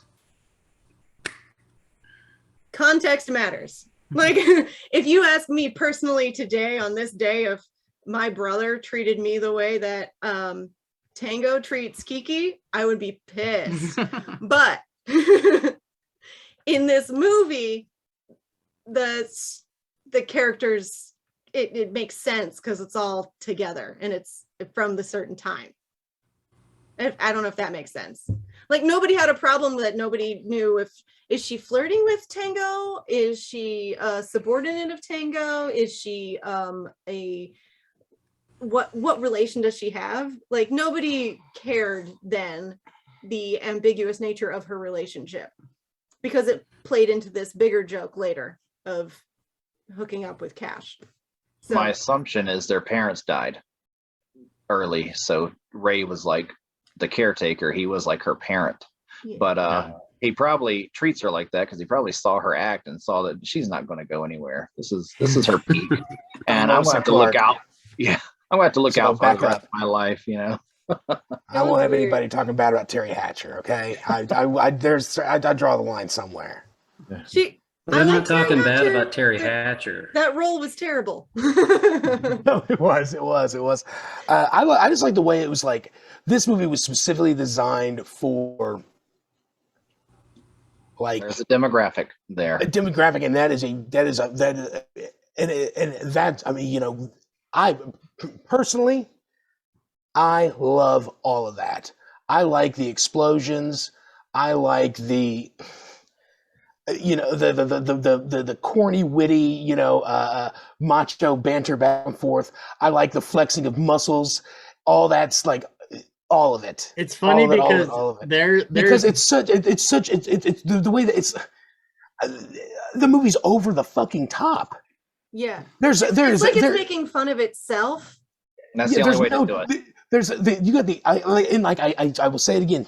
The beefcakes machoing each other out because everybody like when like the first time Stallone, Schwarzenegger, and Bruce Willis were on the screen at the same exact time, yeah. like Expendables. You know, people were like, "Oh wow, that's kind of cool," you know, because they're three different dudes all their career, and now you have a movie that has Stallone and Kurt Russell in it, and it's like, you know, so I mean, obviously there was people were divided up, like, dude, Stallone all the way, so he's a way better cop. No way, man, you know, and so they constantly have to be as macho as possible, constantly with everything about it, like just oozing toxic masculinity all over the silver screen. Yeah. You know, it's That's what this movie was for. It wasn't meant to be like a serious cop flick or like it wasn't a drama. It was really the only police work they did. The only detecting they did was detecting the monogram and the ring. Yeah. Everything else was like given was to them. fed to them. You know, yeah, it was. They were finally good cops. I guess they did put, you know, they did beat the street when they went to go find the FBI agent and the sound guy, but that's like the only two. They didn't show us how they did it. Stallone, though, you know, that's totally called the cocaine in the front part of the tanker. true. In Yeah. the opening scene. That was the only No, other. he got again- a tip. But again, he got Yeah, a he got a tip. He was tip. told about it. That's He didn't Stallone's detect not a it. good He didn't put his cop nose on the because, ground. Stallone sucks, man. Like, I'm just saying, you can't complain about these movies of the 80s and then like the Marvel and DC movies of today, if you want to say like over the top cheese, because one that has people flying around in suits and shit. No, you're These right are on. real, you know, these are real people. That was back in the day. This is why I hate the Incredible Hulk. We didn't need all this CGI bullshit green thing blobbing up. Hey, I'm not gonna let These you are insult. Luperman. I'm not gonna let you know? insult my Marvel movie, so we're moving on. I'm deading this conversation. Can, So saying is we had Lou just- Ferrigno and we liked it. Herschel, speak up. can I just one thing? One thing. Just one thing. Talking about how great detectives they were or they weren't. I don't know if you remember. They were trying to figure out who set them up, and neither one of them had any clue. You know, they're the top cops in all of Southern California. They had no clue who set them up. And at the very beginning, fucking Jack Palance drives by the goddamn semi with his whole gang. And he's like, oh, they got me again, you know? And yet these two super cops, neither one of them had any clue he ever existed. So I wonder if those mice were in the limo. Like he carried them.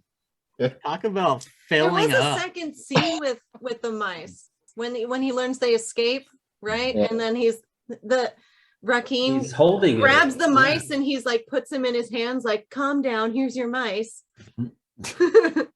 He's like, ah. And then Jack A Palance weird voice. prop. It's Yeah, it's weird. like Cash and Tango, Tango and Cash, and he's like sexually fondling these mice. You know, Tango waltzes in, and I'm like, no, Tango would tango in. yeah. Your joke was already there.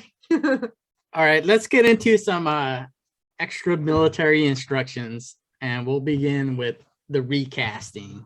What I asked you guys to do is pretend like we're making a modern remake of this movie, and I just asked you guys to recast 3 of the characters with modern day actors if he can, and then plus one has to be Carl Urban.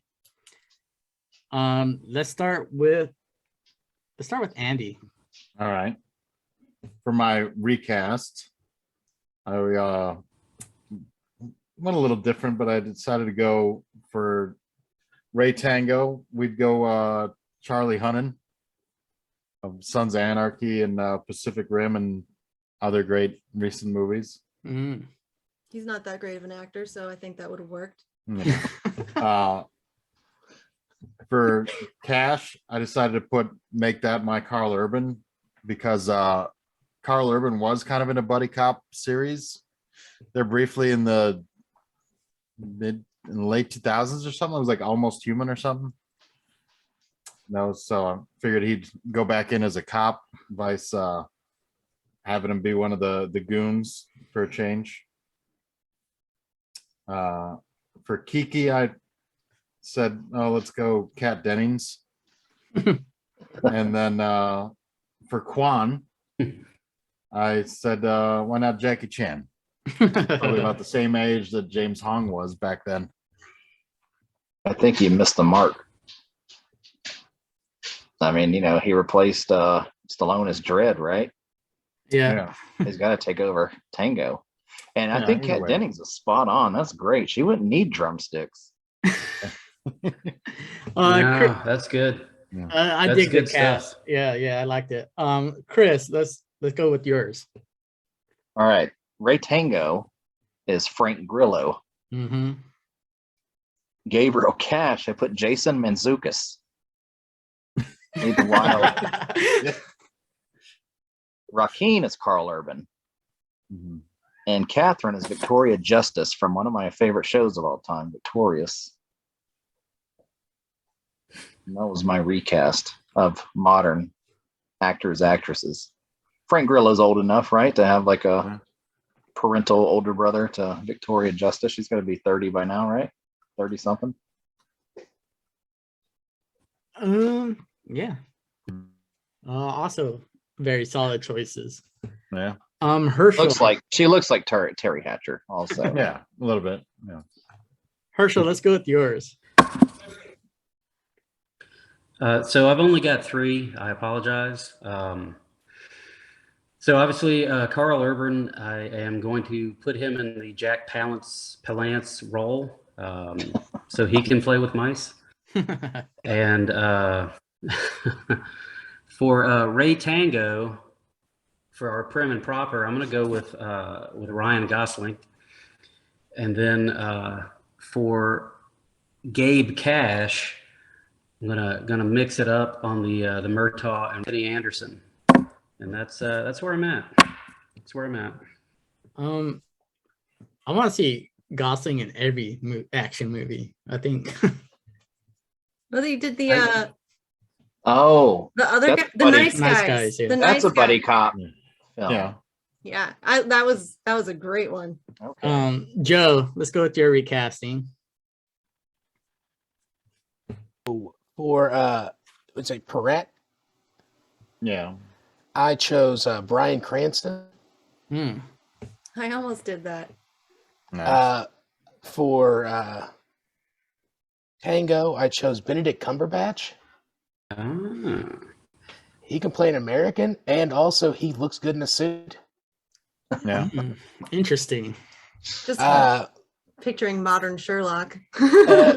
What I'm trying to do is I'm trying to like figure out. I'm trying to do better with the age stuff, and it's hard for me because I don't really know a lot of new age actors and actresses. But with the role of Kiki, I went with Ariana Grande. That's funny. See, I we're like both talking about Victorious. Look at that. Don't act like you never watched that show, Joe. Don't you act like that. We just named 2 actresses from that show tonight. And then for Cash, I chose Carl Urban. I don't know. It just seems like he could play that character pretty well. Yeah, he's and I know it seems like kinda. it's like super easy to put him into that role, but I mean, if I was casting Tango and Cash now, I'd probably call him up. Yeah. So, yeah. I like That's the Cranston and Ariana Grande. roles. Well, at least you can hold a tune, and she can bang on drums and stuff. So when she has to do, I mean, her, I guess we'll leave it at the spandex bodysuit, catsuit thing instead of what girls would be wearing nowadays in one of these nasty things. But He's disgusting. LuLaRoe. but yeah, I just figured that at least she can sing and also keep a beat, probably better than Terry Hatcher. Yeah. And also, I think Ariana Grande. How old is she? She's got to be in her Terry 30s. Hatcher was like 25 in this movie. Yeah. No. She's in her late 20s. Sabrina, let's do your list. So I chose not to recast Tango and Cash. Just I didn't want to think about it. Sure. But don't mess with perfect. chose for the Q character, Clark Duke. What's he from? He played in a Hot Tub Time Machine. He was a young kid. Oh, he was Clark on The Office. Yeah, and he was Clark okay. on The Office too. Yeah. Yeah, I like that. That's pretty. That's good. That's good. Yeah. Okay. For our villain, our Captain Perrette, was John Goodman. I think he could play a really scary guy at this point. That'd be good. Like it. And then for Catherine, I recast as Daniela Melchion, who's the rat catcher from Suicide Squad. Mm. That should be real cool. And then I made Carl Urban. I think he's Tango's captain who gets hit with the screen. Yeah. And Okay. do you always screen your guests this way? Yeah, I did. Great line. That was Great one of the better jokes in the story. I just Okay. I wanted a better captain, and so Carl Urban goes Yeah, there. make it better than Jeff Lewis. Yeah. Yeah. I didn't like the joke though. You always screen your. For my recast, I think what modern movies are doing right now is they're making super compelling villains. And my biggest issue with this movie was all the fucking villains. So I recasted all the villains, starting with Perrette. I recasted as Michael Caine. Right. Quan, I recasted as Tony Luang, which was the main villain in Shang-Chi, the Marvel movie. Yeah, I was thinking about that. And then for Lopez, and obviously these are all the three main guys, Perrette and his two other dudes. For Lopez, I recasted as Antonio Banderas. And then for KU, Carl Urban, I hated Raquin so much in this movie that I recasted Raquin Yeah. as He's got the Carl Urban. He's got the accent, man. Real accent. Regular voice. For a change. Yeah. It's good stuff. It's good stuff. So I think I'm gonna go into our ratings of the movie first before we do the top 5. Sure. Okay. So let's start it off with Sabrina. Give us your movie rating. I don't want to start. And being sailors, we rated it based off Dixie Cap's half points. Yes, Dixie Cups and half points. I think this is a 6.5. Maybe 7. Yeah, let me talk this out for a second. Well, because it was a really enjoyable movie. And it wasn't super atrocious. 7. I'll go straight 7 because if somebody asked me, I need a cheesy 80s cop movie, I would be like, this is the one you need to watch. But yeah, so I'll 7 it. It was fun. Andy, let's go with your rating. I'm gonna give it a solid 8. Stallone and Kurt Russell, on screen together is great. Terry Hatcher looks great in everything. You got a bunch of the classic like villains and like who's who of henchmen and typecasted actors and whatnot. From Robert Zadar to James Hong, and every it's it's solid. 8. Chris. I'll give it an 8. I love cheese. You could put cheese on anything, and I'm gonna like it. Big fan of the soft cheeses, and this is a lot of gooey, flowing, soft cheese. Everything you want in a movie from the '80s. And one of my favorite facts from this movie is that it was supposed to be Sylvester Stallone and Patrick Swayze. Oh shit! Patrick Swayze dropped out to go do Roadhouse. So thank you, Patrick, for doing that, because we got Kurt Russell and Sylvester Stallone, and then we got goddamn Roadhouse. I mean, it was like he was Santa Claus, basically. Yeah, I'd say 8. I'll give it 8 Dixie cups. Herschel. So for me, it's a solid 6.5. It's great. It's entertaining anytime you watch it.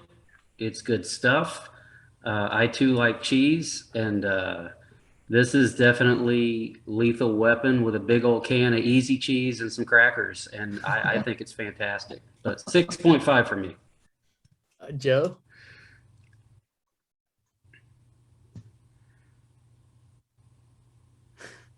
I'm having some serious problems here because I don't want to end up backing myself into a corner later on with movies where it's like an obvious masterpiece and I give it some bullshit rating.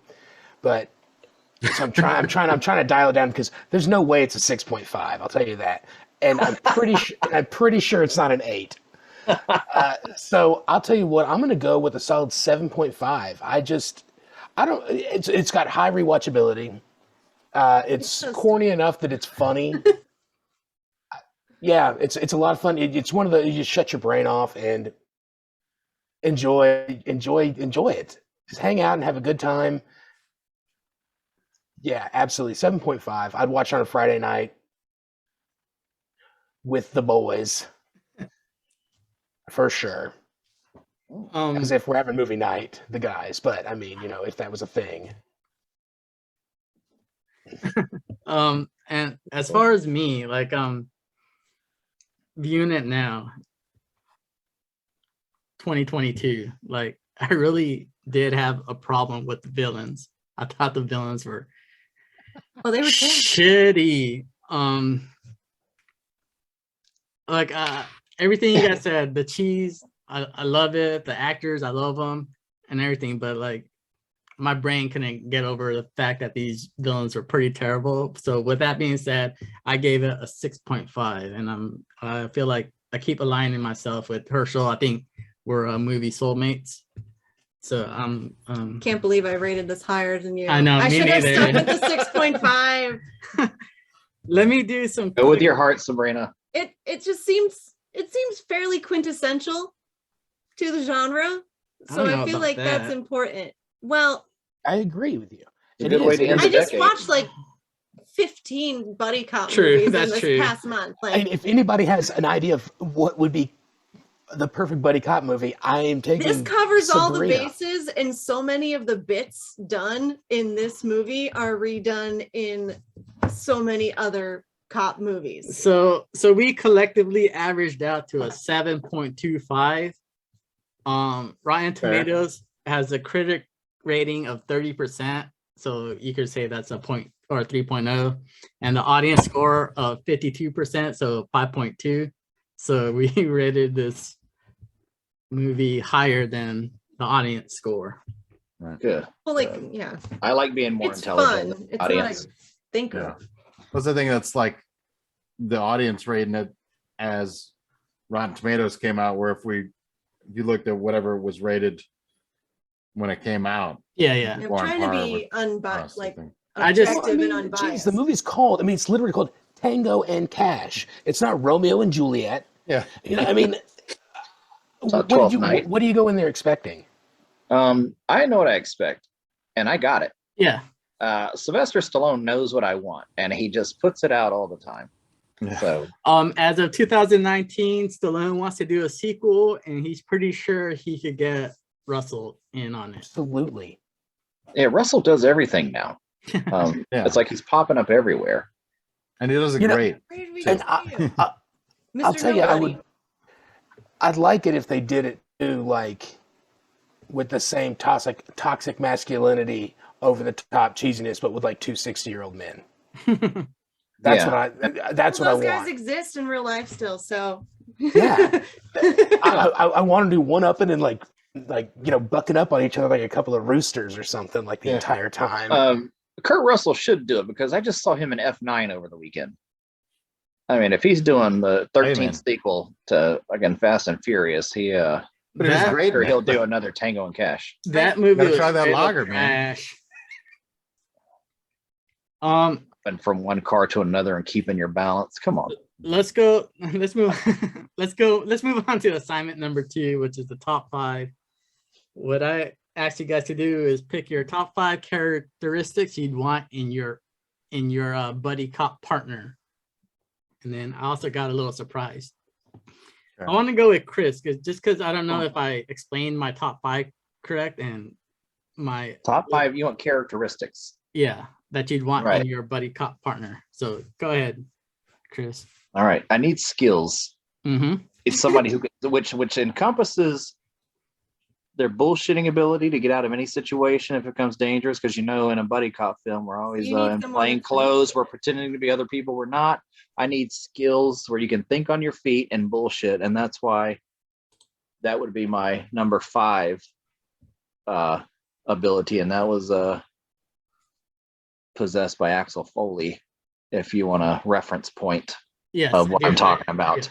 Yeah. Sorry, Right. I mean I should have mentioned that. Like, give me the character or the characteristic.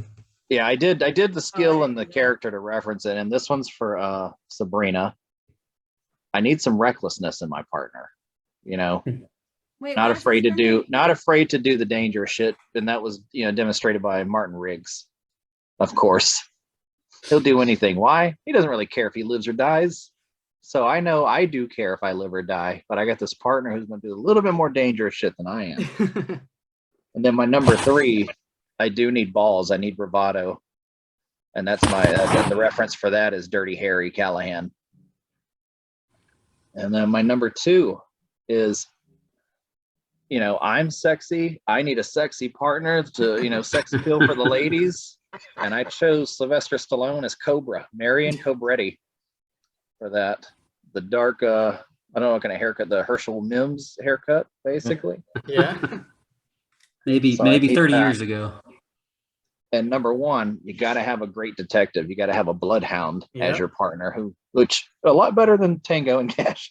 I need somebody good, and that is possessed by none other than the best cop in movie history, Sam Gerard, played by Tommy Lee Jones in The Fugitive and U.S. Marshals. Nice. So can you discuss repeat all the characters specifically that you chose?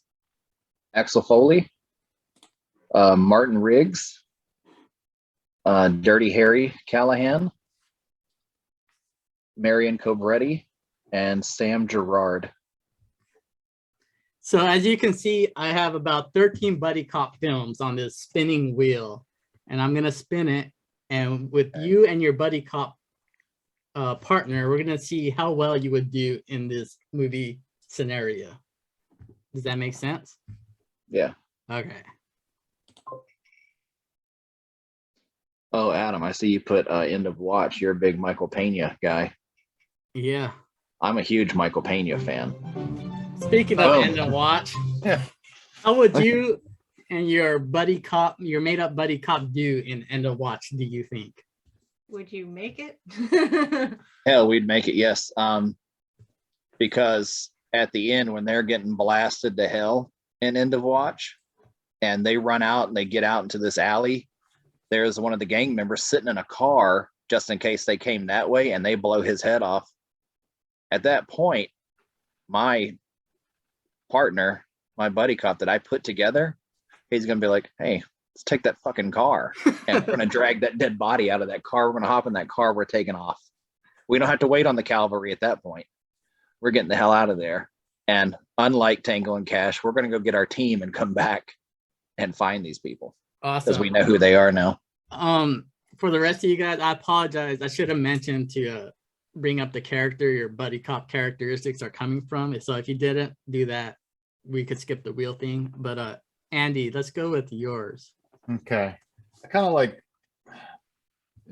one maybe a little bit just kind of the 5 characteristics in the buddy cop dynamic, because there's some that are kind of almost opposing, but yeah, you know, first one that came to mind, obviously you needed to go with the Riggs. You need that loose cannon wild card guy. Okay. But then you also need like the measured, like methodical kind of guy, like by the book, procedural, like Nick Angel from Hot Fuzz. Yeah. I was thinking of him. Wow. Then I'm like, you need that like diehard, loyal, like completely trusts his partner.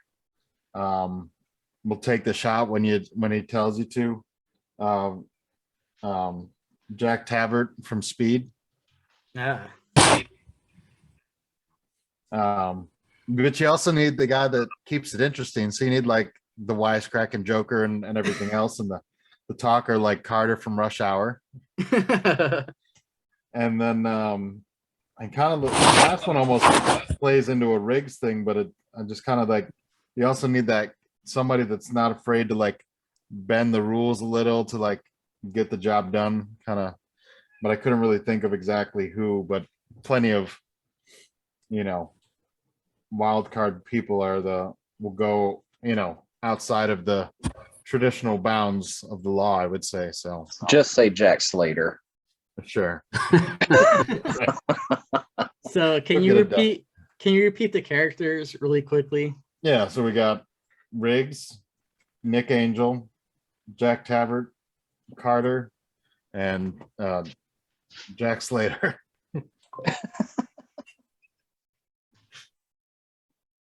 And we're gonna try and survive. Keanu was there, but I couldn't really fit what I wanted. Also, end of watch. It's the end of watch. Oh, dude, that's dumb. Yeah, they're like, that doesn't count. Stuck. Yeah. End of watch. Yeah. You got to take it off. There you go. Rush Hour. The Heat. The Heat. So one I haven't seen, so I couldn't tell you if we survived. But I mean, Sabrina's seen it. No, if Sandy Bullock and Melissa McCarthy can get through it, I'm sure me and my partner could. So,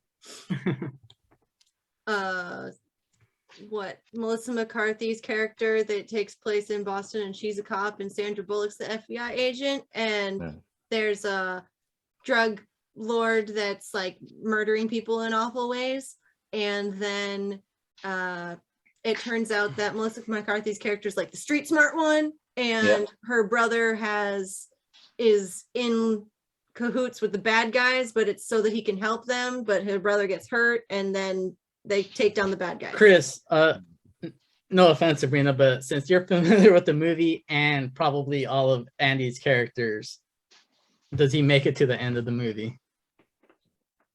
Yeah, he makes it to the end. I mean, if you can make it to the end with Sandra Bullock's uptight by the book, which Nicholas Angel still had some ass kicking skills. Yeah. You know, he could shoot. I'm not too confident with Sandra Bullock's weapon handling skills because there was a shootout and everything. She was Miss Congeniality twice. And I will say this, Melissa McCarthy made, and she was a big target back then.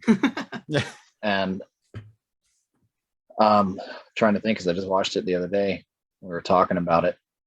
But I would say yes, his buddy cop, because he's got Jack. If you have Jack Traven and you can jump a bus somehow 75 feet over the unfinished 105, and you get that, you're going to get to the end of any movie if Melissa McCarthy and Sandra Bullock do. Awesome. And probably the best scene of that movie, you know, a lot of funny lines in that movie, but the whole when Sandra Bullock meets her family, and it's like, are you or are you not a knock? She's like, I have no idea what that word is. It's like, well, I'm speaking to, are you or are you not a knock? I don't know what a knock is. She's like, you mean a narc? That's what I'm saying. Fucking knock. Are you?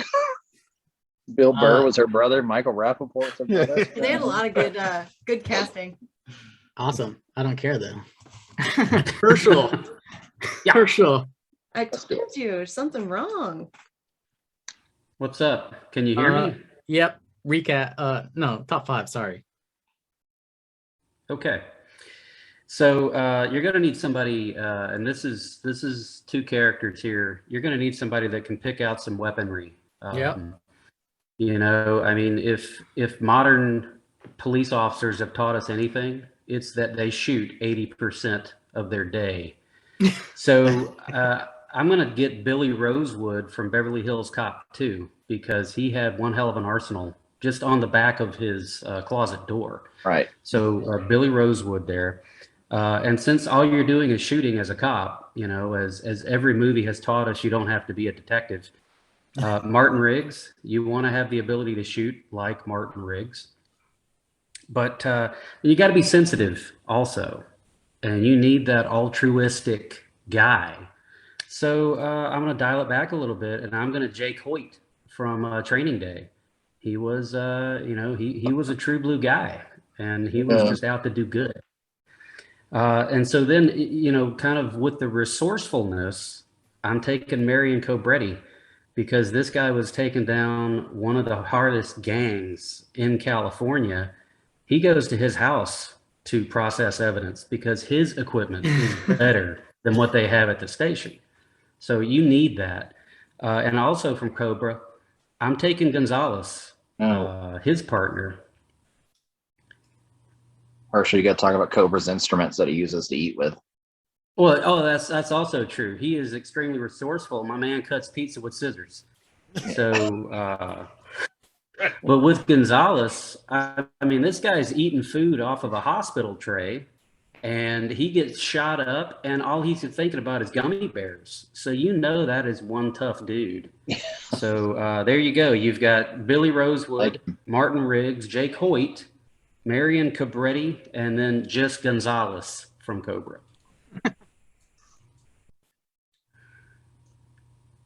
Oh, I wanted to know, in the civilian world, when you're shooting your weapon, do you not have to account for all of your rounds? I have no idea. Because in the military, we do. No. Dispense 37. No, of course not. Miami And you're Vice. outfitted with at least 1,000. Miami Vice, Herschel, are you making it to the end?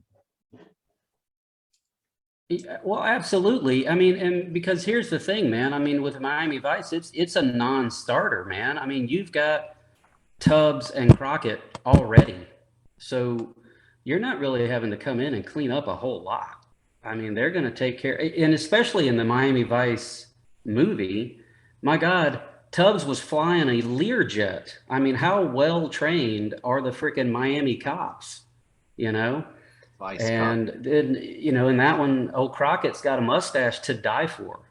Oh, So man. yeah, absolutely, we're making it to the end of Miami Vice. Absolutely. Anybody, I'll fight you if you say no. He's a fiend for mojitos. Oh, Joe, let's do your top 5. So I didn't realize that you wanted specific characters with That's these, fine. with these traits. That's fine. But you can just name somebody if you want. I don't give a shit. Number 1, I want to be teamed up with somebody that has previously always worked alone.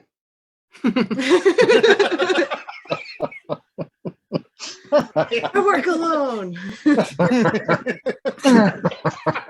I like where you're That's a going great with this. trope. Good point. Good deal. Number 2, I guess it kind of folds into number 1 or number 5, number 4, whatever.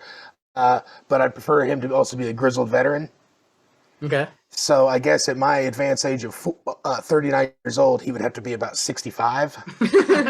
So I'm assuming that would put him at retirement age, and that rolls into number 3.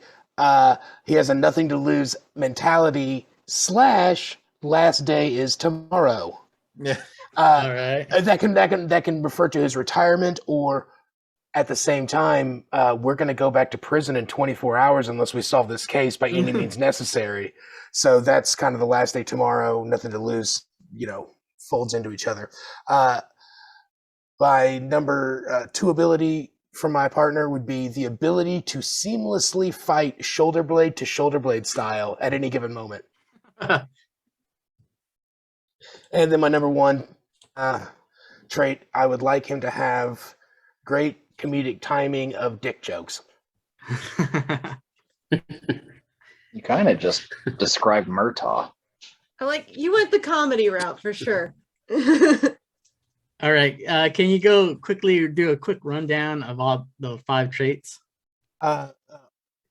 Previously always worked alone, grizzled veteran, nothing to lose nothing to lose / tomorrow's last day, ability to fight shoulder blade to shoulder blade, and comedic timing of jokes. If it's 21 Jump Street, I win. Take it easy. Rush Hour, bro. Rush Hour. Okay. Ability to fight shoulder blade to shoulder blade. Check. There was comedic timing of dick jokes. I believe Jackie Chan Chris Tucker wore a towel at some point in that movie. Maybe the second one. I believe that Chris Tucker had always worked alone. He always worked alone. He always worked alone. Yeah. He wasn't really a grizzled vet, but he'd been on the force. I don't know. Jackie Chan was the Chinese special forces cop. So you need both of them. And I guess they were working on a timeline. Nothing to lose. Last day is tomorrow. There's a little girl with a bomb strapped to her chest. Boom! I win. I took the whole movie. But yeah. I feel like you're missing on the detective element, though. That might not get you to the end. I don't need to worry about being a detective. Nobody's detecting anything. Everyone's giving me my leads. All right, like a real cop. Sabrina, let's go with your top 5. Okay, I took this seriously, and I didn't. I take mine seriously all the time. Yeah. Like I was designing my perfect buddy, and now that I realize it's characters, I just thought, what were my 4 favorite buddies? So, I based my characteristics off of 4 particular characters, but they need to be methodical. They need to have book smarts. They need to have integrity. That's 3. They need to not be whiny, and they need to have patience. And for the characters that I thought of that embodied these the most were the Angel character from Hot Fuzz, the Sandra Bullock character from The Heat, Rosa Diaz from the Brooklyn Nine-Nine, and Gerard Butler's character from The Nice Guys.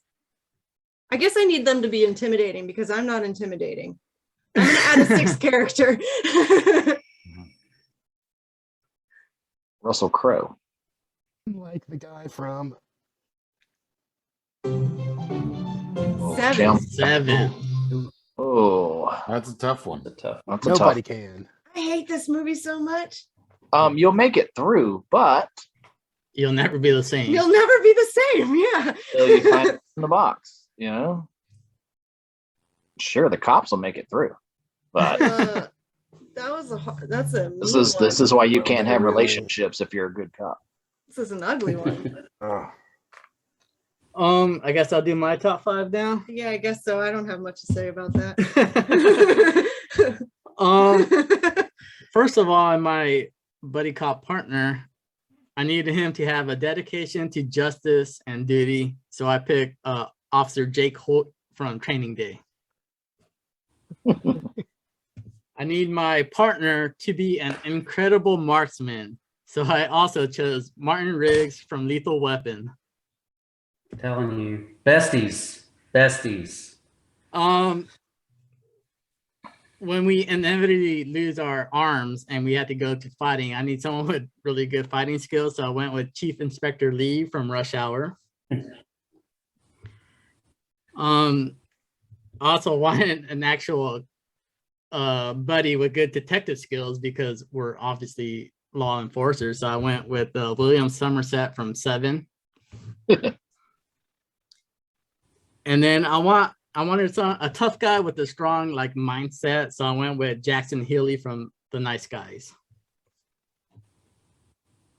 Is that his name? Jackson Healy, who's When you go to the emergency room, tell them you have a spiral fracture of the So I got Jake Hoyt, Martin Riggs, Chief Inspector Lee, William Somerset, and Jackson Healy.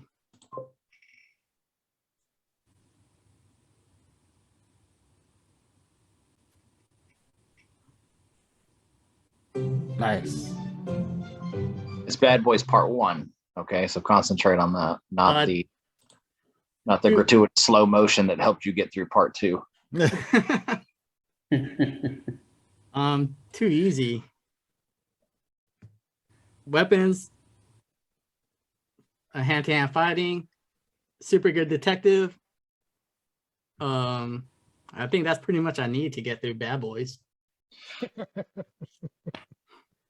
Again, these are people that are like working at like some seaside factory that only manufactures drugs. Like it's a huge compound. What is I'm going mad on at here? 7 still because those detectives. There's just like didn't a real crime. They didn't even make it through it. Like No, It's not fair. There was no chance to win that game. Like no. those detectives didn't win. Yeah. I'm Any so movie, bitter. any movie that suggests It's not even a buddy comedy. It's like I even made up all the characters in last minute so I could do it. well, I just say any movie that'll cut off Gwyneth Paltrow's head, I enjoy. And then she could sell that as a candle instead of her vagina smell, you know. well, I appreciate good you guys point. for participating in my little Side quest. side quest. Yeah. I guess it's time. Yeah, we covered everything. We did the I really ratings. liked that. Yeah, Yeah. we did. That the 5 traits. I thought that was a lot of fun. Awesome. I was watching a lot of like random shows and shit, and was like, just like, holy shit, dude! Like, watching like Brooklyn Nine-Nine or something. Like, oh man, oh, this is anything I No, I watch. never that work had- with a partner. I'm bringing in a partner on this. Let's get into the next movie pick, and that's gonna be Herschel's pick, correct? Yeah. Can you tell everybody Correct. your categories and what you went with? So my category was 2010 to 2019 free for all, if I remember correctly, which was tough, man. It was really tough. I really didn't know what to go with. So if you've seen this already, I apologize, but you're just going to have to look at it a little bit differently. I went with the 2016 South Korean epic Train to Busan. Anybody seen that one? I heard it's really good though. It's not what you expect. It's not what you expect. It's available for free streaming on a couple of different services. It took me a while to watch it because, when I found out what it was about, I said, I don't want to see another one of those. But then when I did, I was kind of upset with myself because I was like, man, that was a good movie. And I, shrugged it off. There's a dubbed version, or you can watch it with subtitles. I've only seen the subtitles, so I don't know if there's any difference. No, I speak Korean. But up to you. Do whatever you want. You probably do living out there. I gotta but order no, my food. Gotta order my Korea? food. You live in Korea? It's a Actually, pretty I've good. been I've been wanting to watch this film, so I'm kind of glad I'm forced to now. Kurt Russell may have been a cop in Koreatown. The little Google synopsis is intense. A man, Gong Yu, his estranged daughter, and other passengers become trapped on a speeding train during a zombie outbreak in South Korea. And I'll tell you, that's why I didn't watch it. I said, Jesus, it's another zombie thing. I've had enough. I'm saturated. But it's also kind of like Speed. I